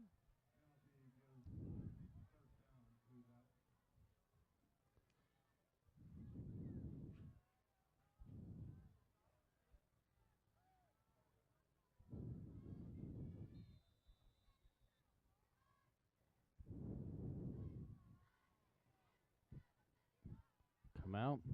Battle spreads 3 receivers. McQuitty and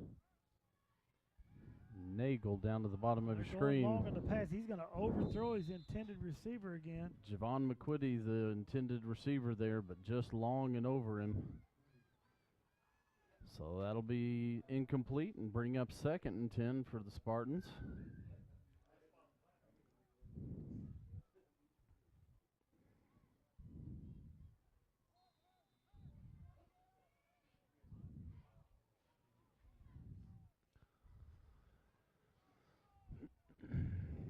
So 2nd and 10. This time Battle comes out, puts 3 receivers to the bottom of the screen, 1 wide to the top.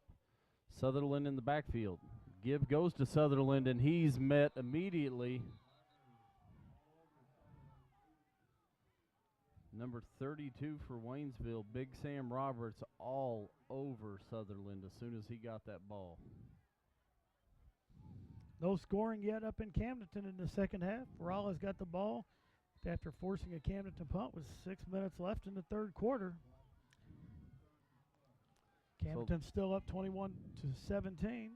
Loss of 2 on the play will bring up 3rd and 12 for the Spartans.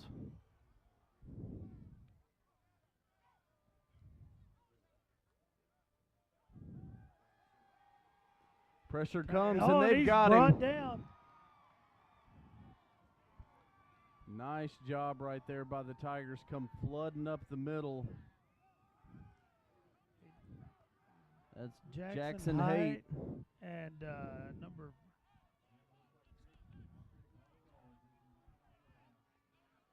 Jackson Haight coming into tonight with 46 tackles, none bigger than that one right there on 3rd and long for the Spartans. Sacks the quarterback deep in his own territory, and Battle forced to punt. High snaps handled. High floating end over end kick. Going to be fair catch called for by Hedrick, and Tigers going to take over in Battle territory here. At Ball the will 48. be spotted at the 48-yard line. So Baron Martinez and the Tigers good field position here. Nice job by the Tiger defense. 3 minutes and 20 seconds to go here in the third quarter.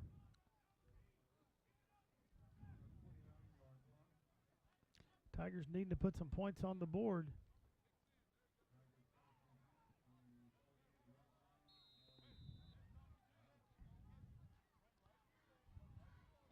Baron Martinez in the shotgun set. Rush comes. Baron keeps. Baron keeps it. He's going to get close to that first down. And Baron's going to have the first down. Signaled for on the far side. They called it.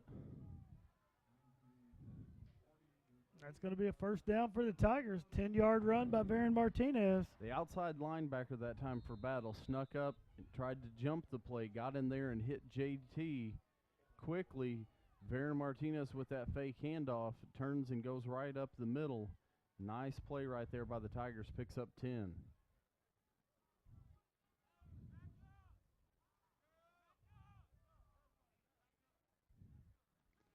Give this time does go to Jalen Thomas.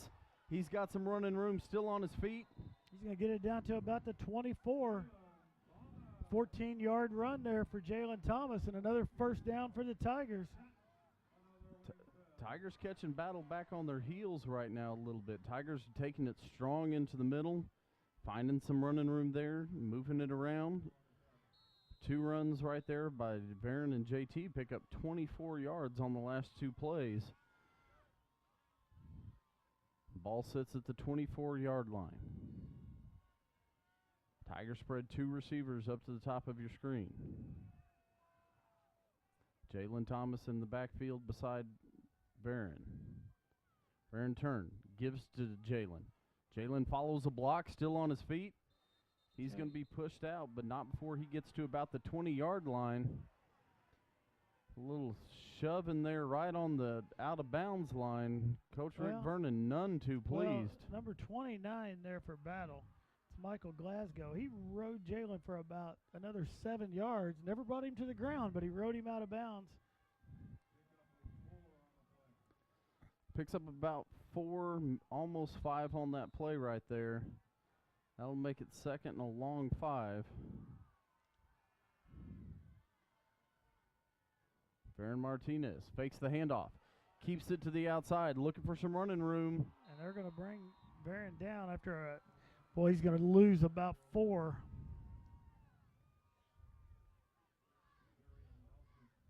Jerry Nelson in on that tackle right there. Baron trying to get to the corner, find some room to run. Jerry Nelson, some closing speed. Gets to Baron, loss about 4 on the play. Is going to make it 3rd and 9 here. We've got a penalty.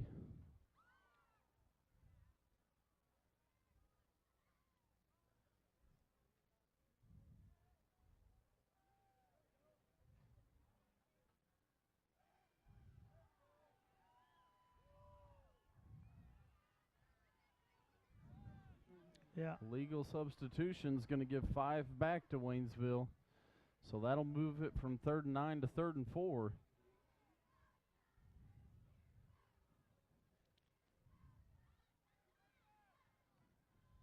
Ball sits just inside the 19-yard line. Tigers split 3 wideouts to the bottom. Reggie Walker, the lone right out to the top.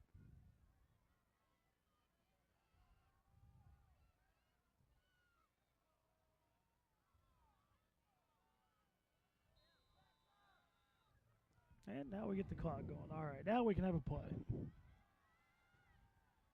Battle shows blitz and back out of it.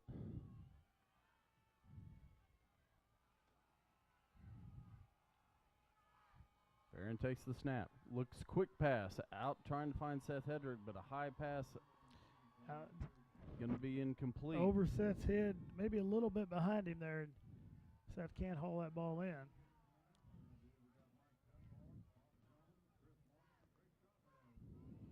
So that's going to be 4th and 5 for the Tigers.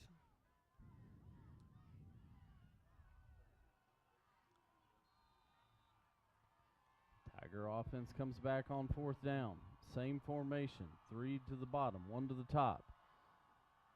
Look at over the middle. That ball's tipped around, and it's going to be incomplete, but the Battle is going to take over on downs. Ball was tipped at the line of scrimmage. A.J. Jones, the defender, gets a paw up on it and knocks that ball down.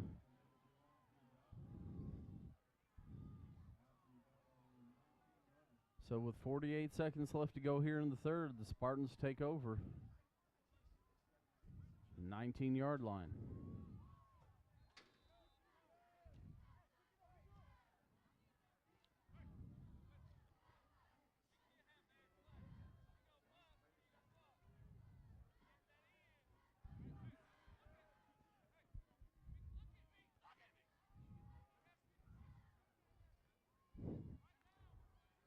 Handoff goes to Sutherland. He's still on his feet, working his way forward, and he's going to pick up about 7 on the carry, it looks like.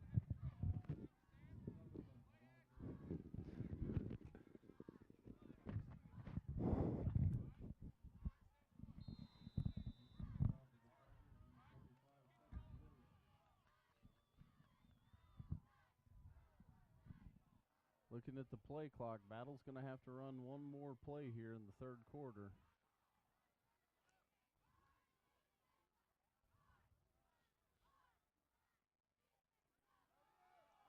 Handoff goes to Sutherland, makes the first man miss, still on his feet. Still on his feet. He's going to pick up the first down. He's going to get the first down, but he's going to pay for it at the end. Forward progress going to take that ball all the way to the 30-yard line where he got popped.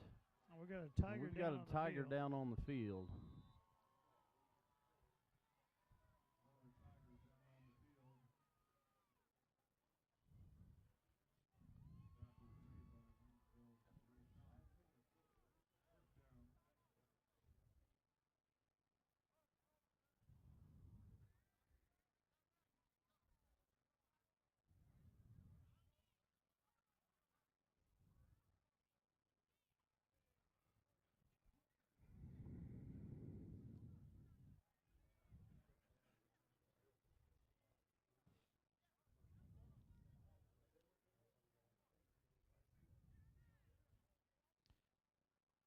As that injured player for the Tigers is getting up, that's Kareem Isaac. And Kareem's going to walk off the field on his own.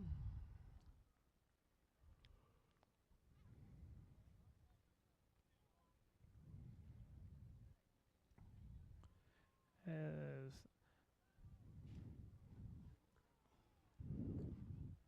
we got 1.6 seconds left here in the third.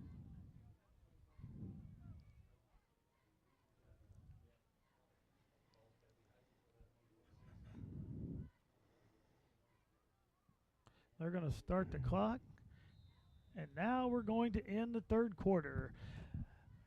At the end of the third quarter, no points scored in that third quarter, as Columbia Battle still leading the Waynesville Tigers 14-10 while we're in between quarters. It's time for a Channel 12 Sports Update. Channel 12 Sports Update brought to you by the Channel 12 Facebook page, Channel 12 Facebook, and TigerTV. You're going to want to get on Facebook, and you're going to want to like the Channel 12 Facebook page. Matt, tomorrow down in Nixa, we have sectional cross country going on. Coach Nicole Jarman's going to be taking 4 cross country runners down there to run in sectionals. For the boys, we've got Nigel Uchachin, Nick Victor. For the girls, we've got Kelsey Herman and Alexis Bartley. And they're going to have the first race tomorrow down in Nixa at 10 o'clock. It'll be a nice brisk race down in Nixa in the morning. But we want to wish them good luck and top 30 finish down there. I'll take you on to state the next weekend in Jeff City. And hopefully we get hopefully we get 4 of those cross-country kids up to Jeff City. Several names right there ran track for us back in the spring. Nigel, according to Mo Mile Split, is going into state competition with the 12th fastest time posted this year as a Class 4 cross-country. He ran that up in Rolla earlier in the year, so we want to tell him good luck tomorrow down in Nixa. All right, handoff goes to Sutherland. Sutherland's going to move forward and pick up about 5 on the carry.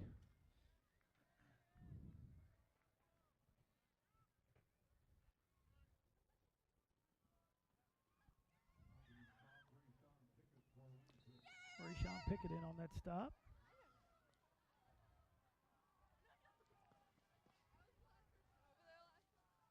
Willingham, the running back, in the set for Battle.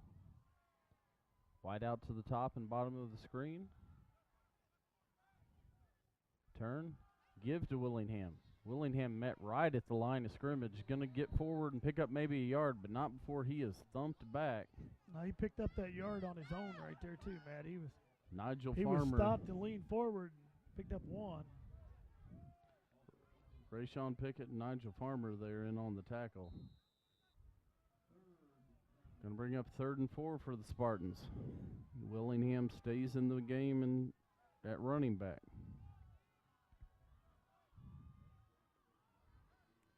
Brevin Tyler comes up under center.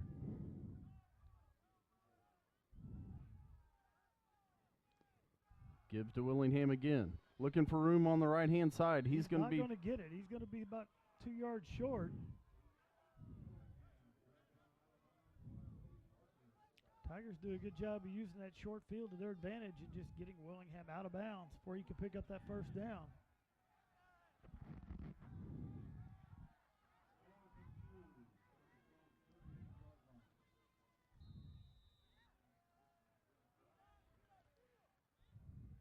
Yep, going to bring it out in the Wildcat set. Number 8, Jerryon Nelson, comes in at the quarterback in the formation.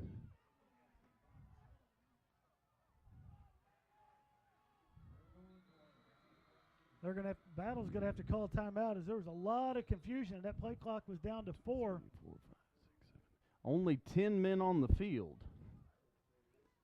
for Battle. I was counting the other side. Waynesville had 11. The last time we got in that set, that's where we ran into a little bit of problem. Matt, while we've got this timeout, something we haven't mentioned going on in the sports world. Yesterday, former Waynesville Tiger football player L.J. Fort moved from a week ago, was signed to the practice squad with Seattle, and he's been moved to the active roster. He's going to be playing on the active 53-man roster this Sunday against the Oakland Raiders. We want to wish L.J. good luck, as he had a year off from the NFL and been able to work his way back on. And part of the Legion of Boom up there in Seattle. LJ signed to try out as a fullback, and as it's all worked out for him, they're actually bringing him in for Sunday's game against Oakland in the linebacker position.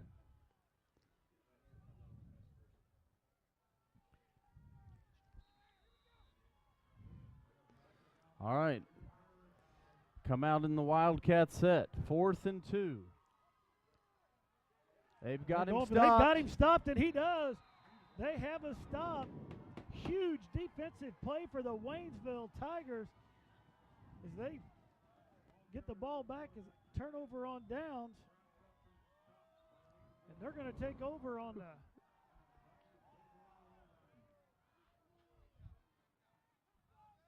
take over on the 39-yard line.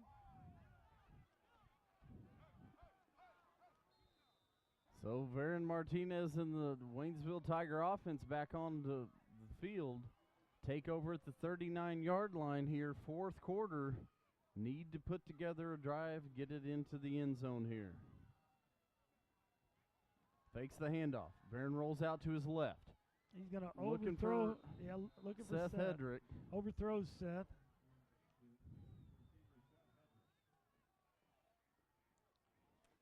Incomplete pass. Stops the clock. 10:24. Be 2nd and 10.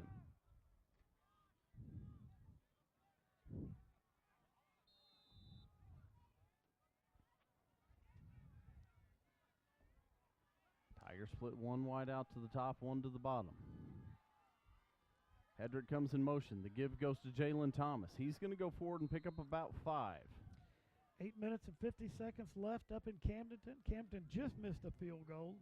Morale is going to be taking over with the ball, trailing 21-17. 4-point game there, 4-point game here.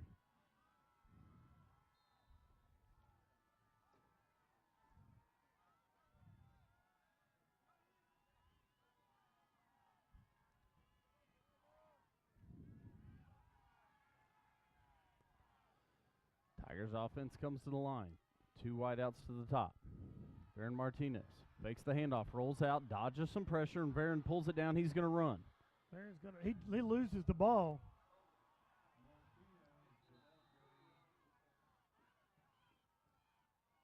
Clock stop. Battle says they have it again. Battle players are real good at saying they have it.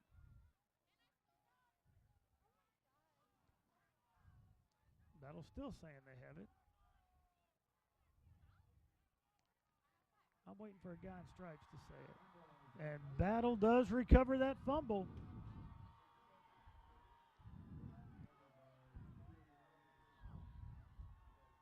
A.J. Jones, the defender, coming up with that fumble recovery for Battle, and Spartans will take over 1st and 10 at the 30-yard line, 31-yard line.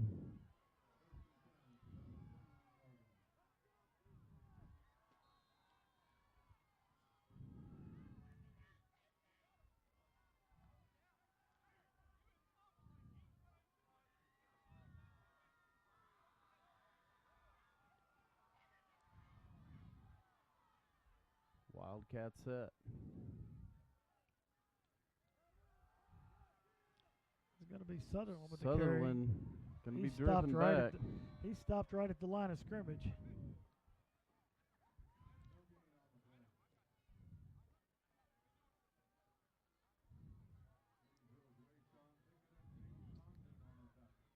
James Congdon in on the stop there.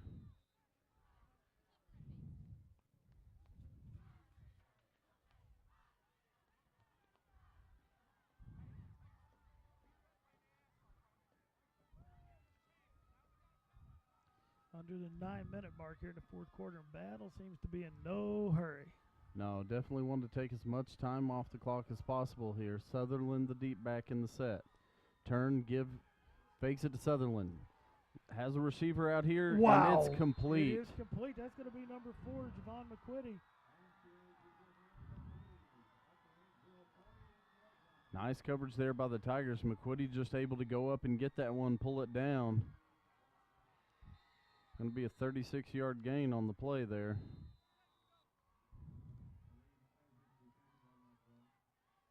I'm sorry, 26-yard gain on the play.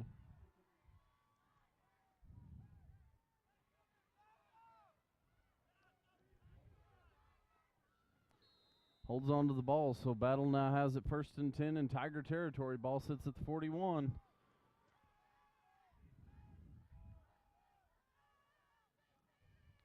Sutherland deep in the set behind Brevin. He's going to get it, go around that left side. Pick up about 8 yards.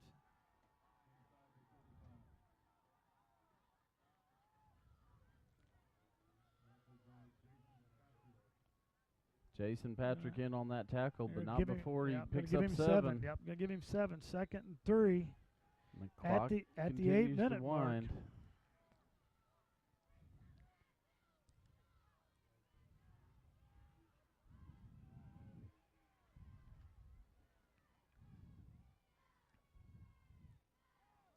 Handoff goes to Sutherland, and he's met immediately this time. Nice job. Nice initial penetration there by Sam Roberts. Sam hit him in the backfield, and then a whole host of Tigers wrapped him up.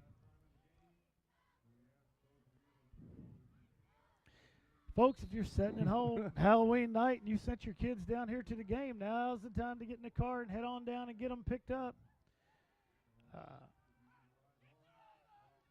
Most of those kiddos will be off the street, so it's safe to get out and drive in Waynesville. Let's get your students picked up so we can get our administrators home tonight a little bit early. Sutherland once again stopped in the backfield. He's going to lose a couple, I think. He'll lose one, it looks like.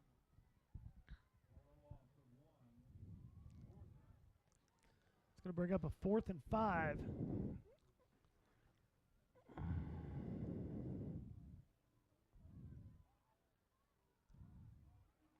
And it looks like they're going to bring the punt team in. Seth Hedrick goes back for the Tigers to return. Reggie Walker back with him.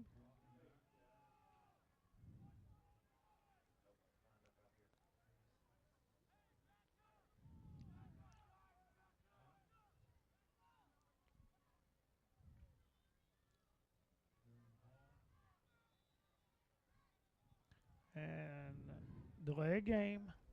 I think this may be one of those situations they felt better backed up 5. Right.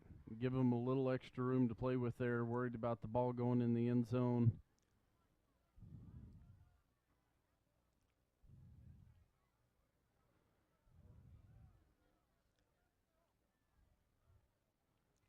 So that moves the ball back to the 42. Make it 4th and 11.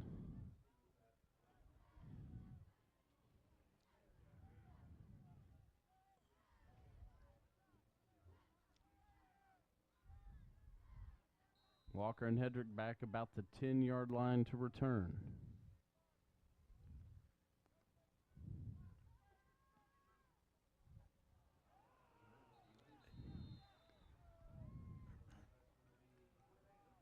Well, the Waynesville Tiger moved first, and then the Columbia Battle lineman moved, and it's going to be a false start against Battle. They're going to move it back 5 yards.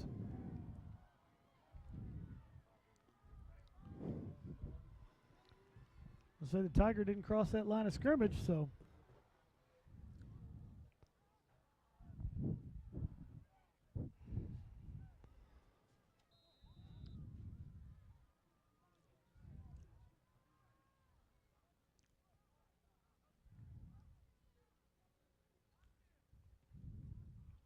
Line drive kick.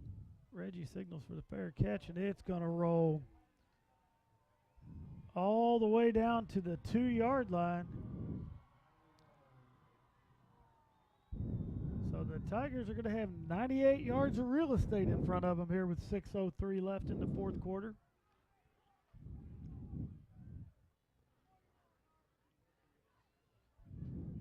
Kick coverage coming down the field. Reggie not wanting to take a chance of losing the handle on that, has to let it go by him, and boy,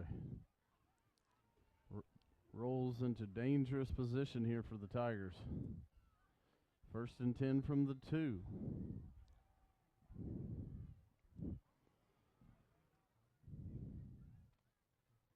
Aaron Martinez hands it off. Jalen Thomas on his feet. Jalen's going to pick up a 1st down. Jalen Thomas going to pick up the 1st down there. Moves the chains to give the Tigers a little breathing room.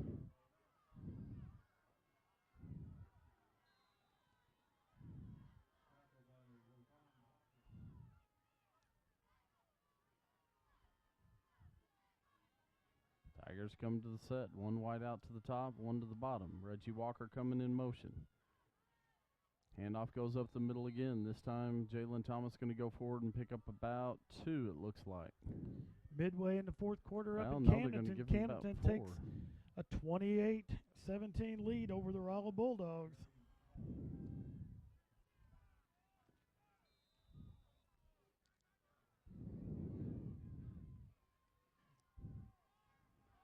.5:17 to play here in the fourth quarter. Walker in motion again. This time they give. Reggie's going to give it to. They're going to give it to Reggie this time.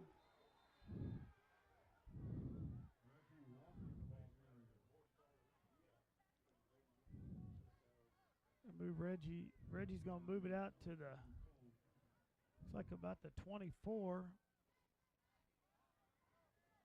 That'll bring up 3rd down and about 1. They're going to. Now they're going to They're give going to him give the it the first down.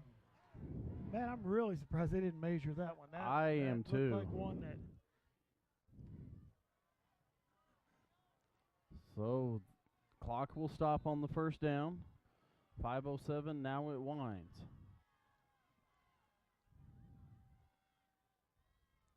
Jalen Thomas up the middle again. Can pick up 2 or 3 on the carry.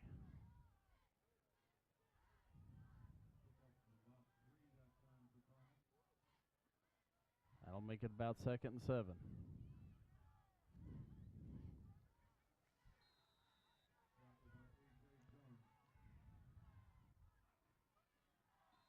Oh. And we're going to have an offsides by Battle. I'll pick up another 5 for the Tigers. Bring up 2nd and 2. 5 yards, and almost as important as the 5, stops the clock with the penalty.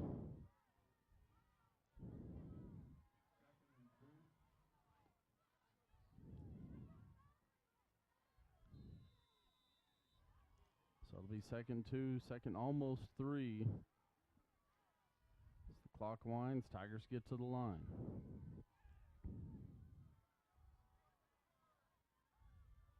Two receivers out to the top of your screen. 3 receivers out. Baron Martinez, quick pass. Looking for Seth Hedrick right there. Nice diving attempt there by Seth.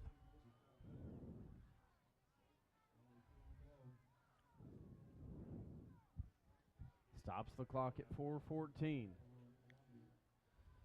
3rd and a very long 2.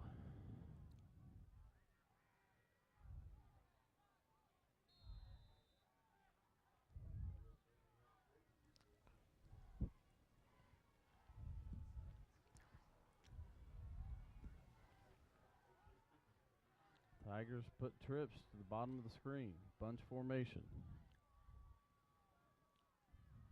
JT up the middle again. This time he's going to be real close.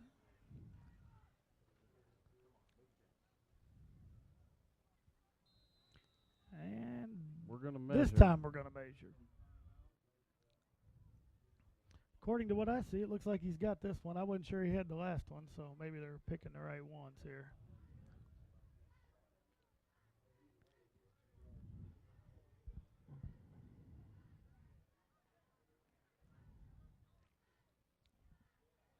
As they're measuring for this first down, folks, don't forget, close game like this, you've got any questions or anything, it's going to be first down for Waynesville. Send us a question on the Twitter, the hashtag TigerTV12.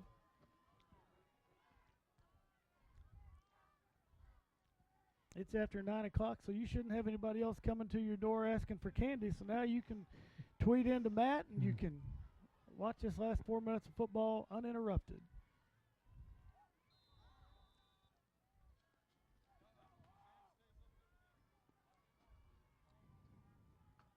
Seth Hedrick in motion that time.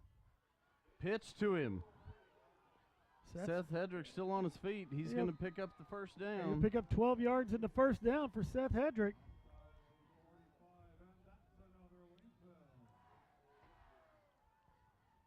Tigers get the ball out to the 46-yard line.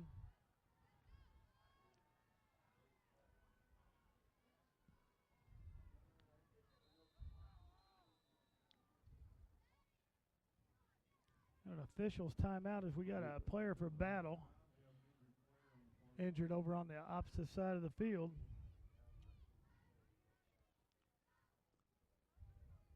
.354 on the clock. Ball's going to sit right about the 46-yard line of Waynesville. 14-10. Waynesville holding all 3 timeouts. Stop the clock on the first down. Need a touchdown here.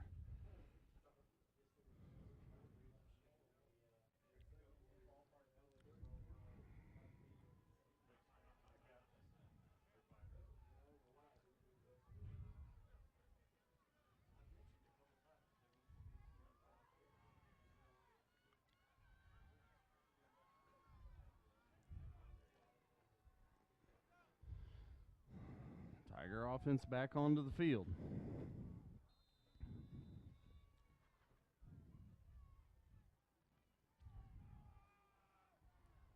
Three receivers to the bottom of the screen. Jalen Thomas in the backfield set beside Varon. Varon looking to quick pass. This Nigel time Farmer. complete. Nigel Farmer's going to have the first down. Nigel picks up about 12 yards. That other Ozark Conference action tonight. Parkview defeats Republic 27-20 to move on in Class 4 play. They're going to be taking on Nixa next Friday night as they defeat Ozark. Seth Hedrick goes in motion this time. The give goes to Jalen Thomas. Jalen's on his feet. Jalen's left moving. Side. 20-yard line. 15, 10, He's 5. They're going They're to gonna spot him at at the 1. 1-yard line. Huge run right there. Jalen Thomas, 41 yards on the carry. Well, the first time we've seen that big hole up the middle, and Jalen takes advantage of it. The Tigers are knocking at the door now with 3:19 left here in the fourth. Wrap that ball up with both hands.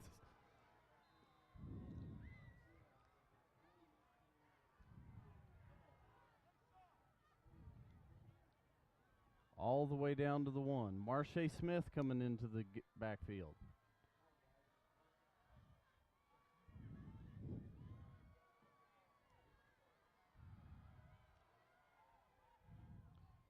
Gives it to Jalen again. Jalen takes it in. Touchdown, Tigers! The Tigers take their first lead of the night with 2:54 left here in the ball game. Tigers up 16-14 with the extra point coming.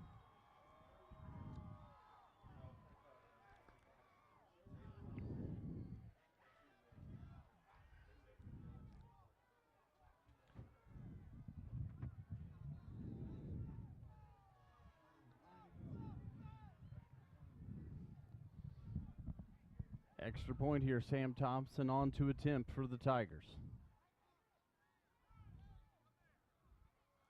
It's up and it's good. It's good. 17-14.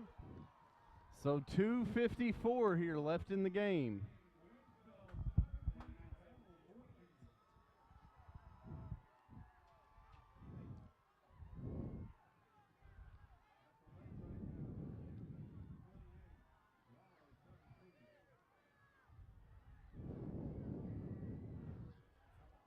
.254 to go here in the game. Winner moves on, loser's done. Battle's going to get it. Battle still holds 2 timeouts.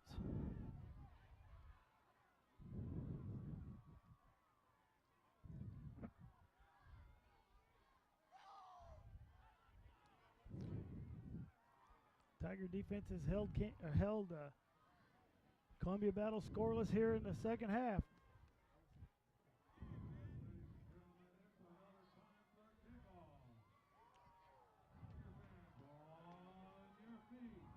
Three minutes left up in Camdenton. Still 28-17 in favor of the Lakers.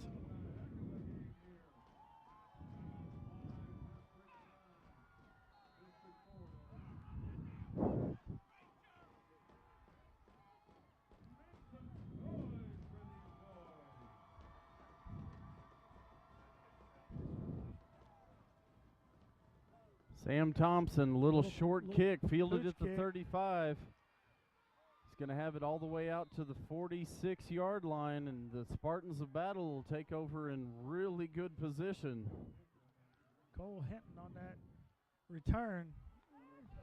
Kicked it right to Hinton. He was able to catch it and pick up about 10 yards on that return.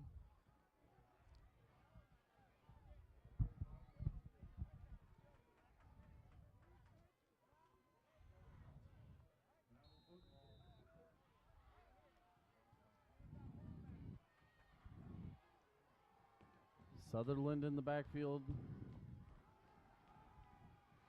Pass out, complete. Still on his feet and moving. Still on his feet. Finally brought down, but not That's before he gonna crosses the 30. That's going to be McQuitty again. A reception in the run.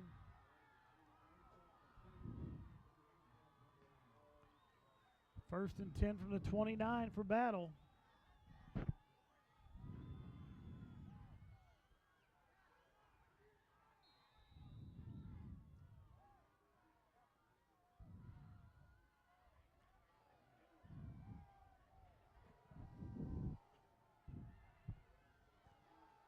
Low snap, pulled up. That ball's loose, and the Tigers have it. No, they do not. No. The Tigers had it, and the ball squirted out. I'm not sure where they're going to mark it.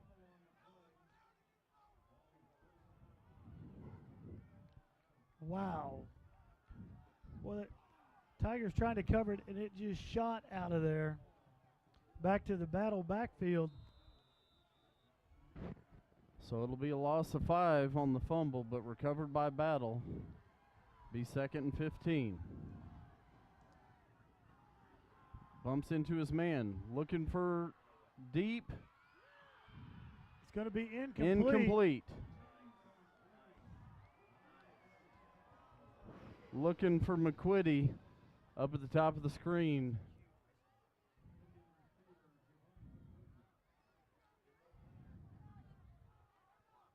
Nigel Farmer on the coverage. McQuitty, a tall receiver up there against Nigel. Nigel gets up, McQuitty doesn't come down with it. 3rd and 15. Ball sitting at the 34-yard line. 3 receivers to the top of your screen, 1 to the bottom. Sutherland in the backfield set, and Battle wants to talk for about Battle. it. That play clock was down to 4 seconds. Under 2 to play here. 1:51 to go in the game. Second timeout taken by Battle. They hold 1 timeout. You could cut the tension with a knife right now.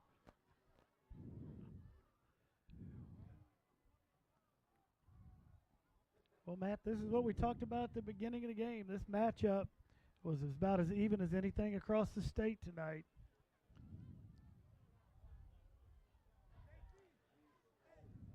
And Battle's going to have 15 yards to go to make this first down.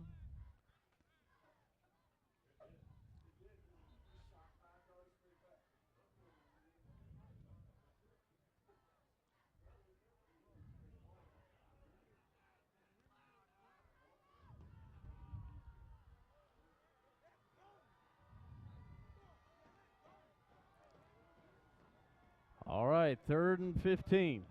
Battle hu- comes back to the line. Battle hustles out on the field. 4 receivers, 2 to the top, 2 to the bottom. Sutherland in the set.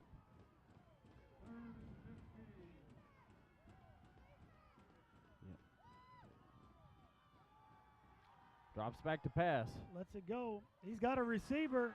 They're going to have a first down, I believe, Matt. Yep.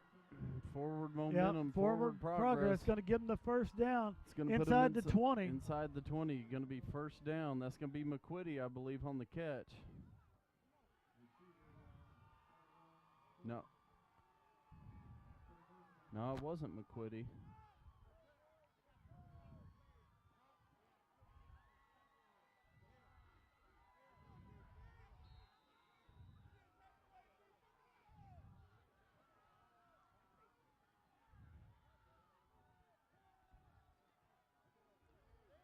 First and 10.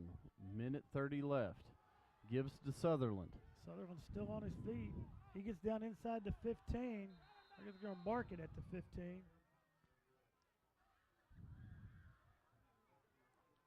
Clock running. We're down to 1:15 left in the ball game. Battle with one timeout remaining.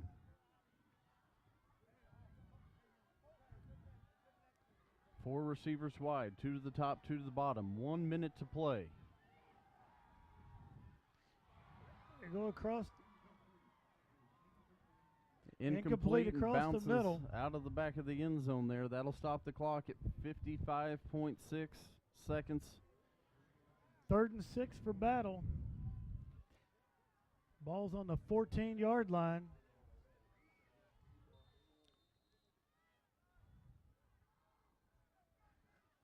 Battle down by 3, so we have a timeout by the Tigers.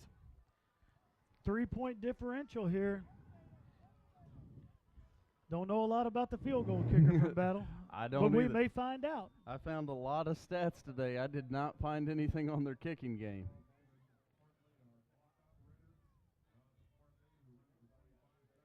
While we've got this timeout, Matt, we want to recognize our students working the operation here for Channel 12 tonight under the direction of Tim Wallace. We've got Jacob Scott, Katie Christek, Grace Foxworth, Destiny Figueroa, R.J. Harbison, and Travis Keith. And once again, under the direction of Tim Wallace, they come down, get everything set up, run the cameras, run all the operation from the booth. And tonight we got to come up here and sit in the nice warmth of the booth to watch this game. Which was key on an evening like this. Was very key on a night like tonight. Once again, a great job by those students.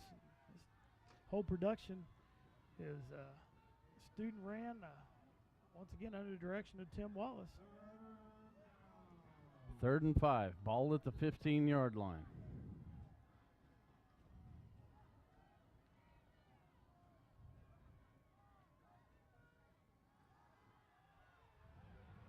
Oh, we've got a flag down, and that looks like that may be a face mask from where that came in at.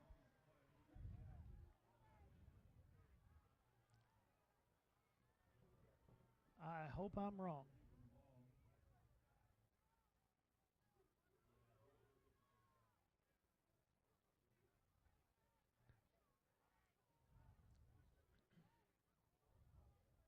They got a face mask against the Tigers.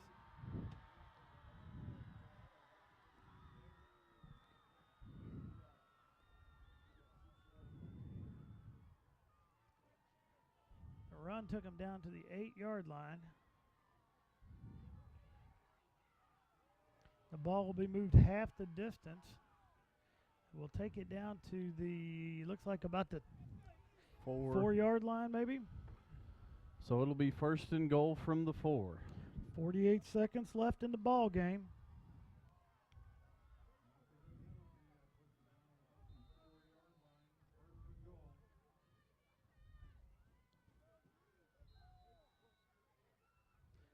And Battle's going to take their last time out. A little surprising that they took their final timeout right there, Matt. But that's what I was thinking. 48 seconds is a lot of time, though.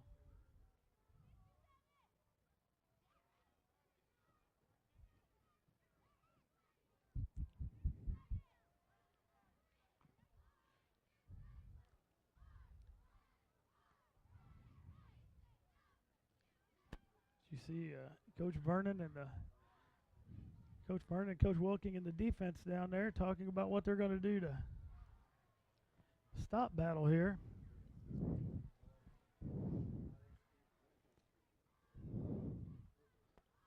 I would expect to see a heavy dose of Sutherland right here.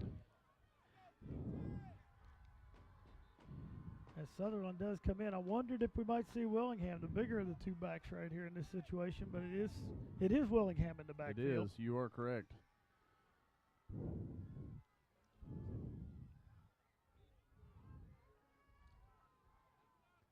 I'm Only one receiver out for Battle. I would expect We Not got one at Sutherland, we got- Willingham. yeah, we got one at the one top. at the top. one I'm at the sorry, I bottom, didn't yeah. see him.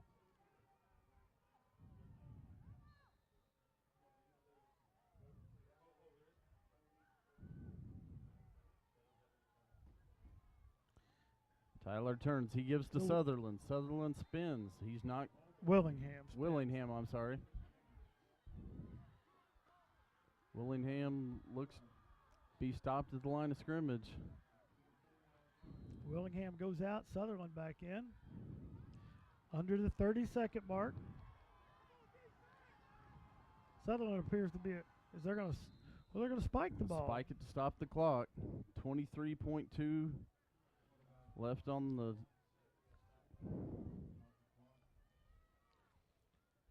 And a huge 3rd and 4th coming.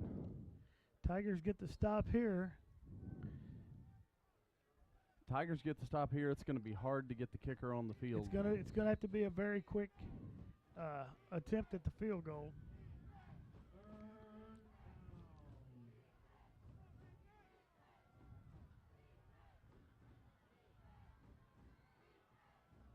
Sutherland is the running back.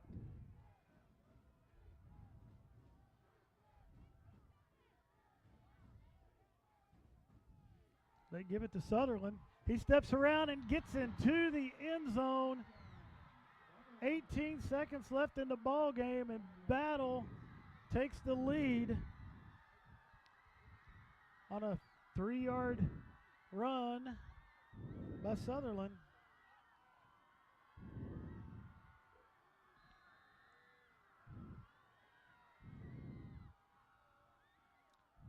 And we're going to have a sideline warning against Battle.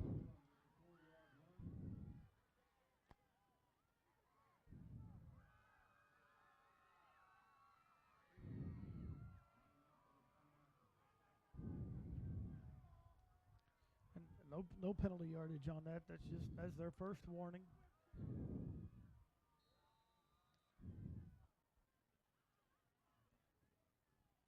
Battle lines up for the extra point. Ball's down, kick is up, and it is good. So Columbia Battle takes a 21-17 lead over the Waynesville Tigers with 18 seconds left in the ball game.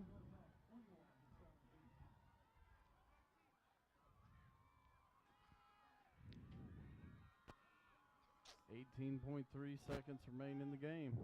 41 seconds left in the game up in Camdenton as the Lakers extend their lead to 34-17. So looks like the Camden Lakers are going to be moving on to the next round.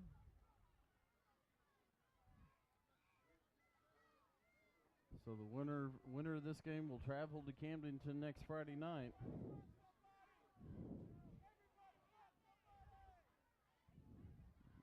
Need a huge return right here.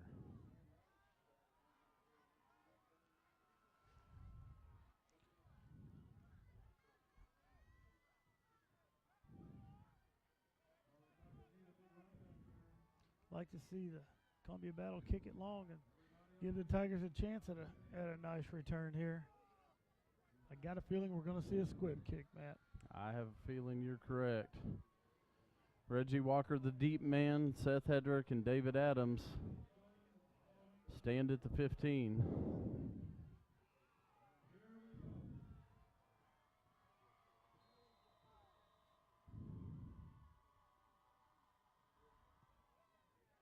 A little bouncer. It's going to be picked up by Seth. He comes around the right side. He's still on his feet. Seth gets it back to the About the 48. We're at 47-yard line there. 9 seconds left in the ball game.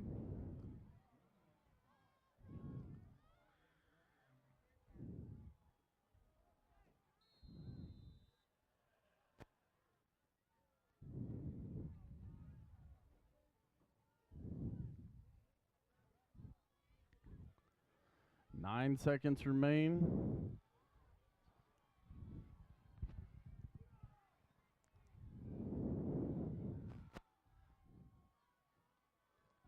Well, the Tigers are going to load it up and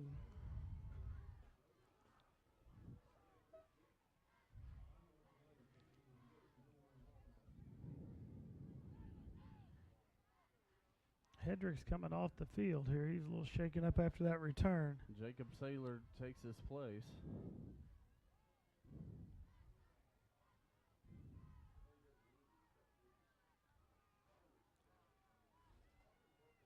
Reggie Walker spreads out wide to the top of the screen. Cedric Williams, Nigel Farmer, and Jake Saylor.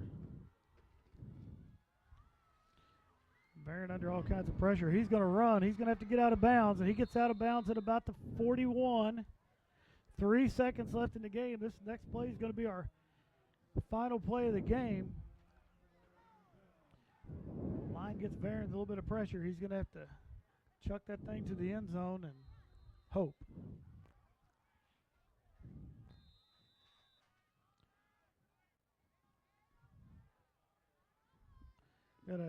They indicated timeout battle, but but it's timeout for Waynesville here. The Tigers called that timeout.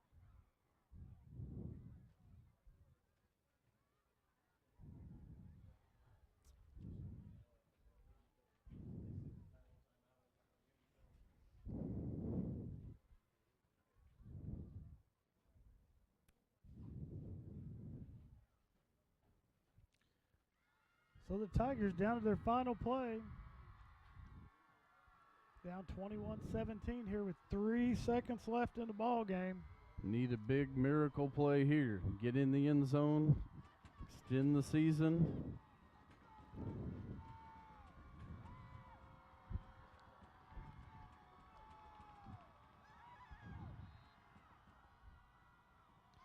You know, when Battle spreads the there, defense deep. If you get it down there in that jump ball situation, anything can happen.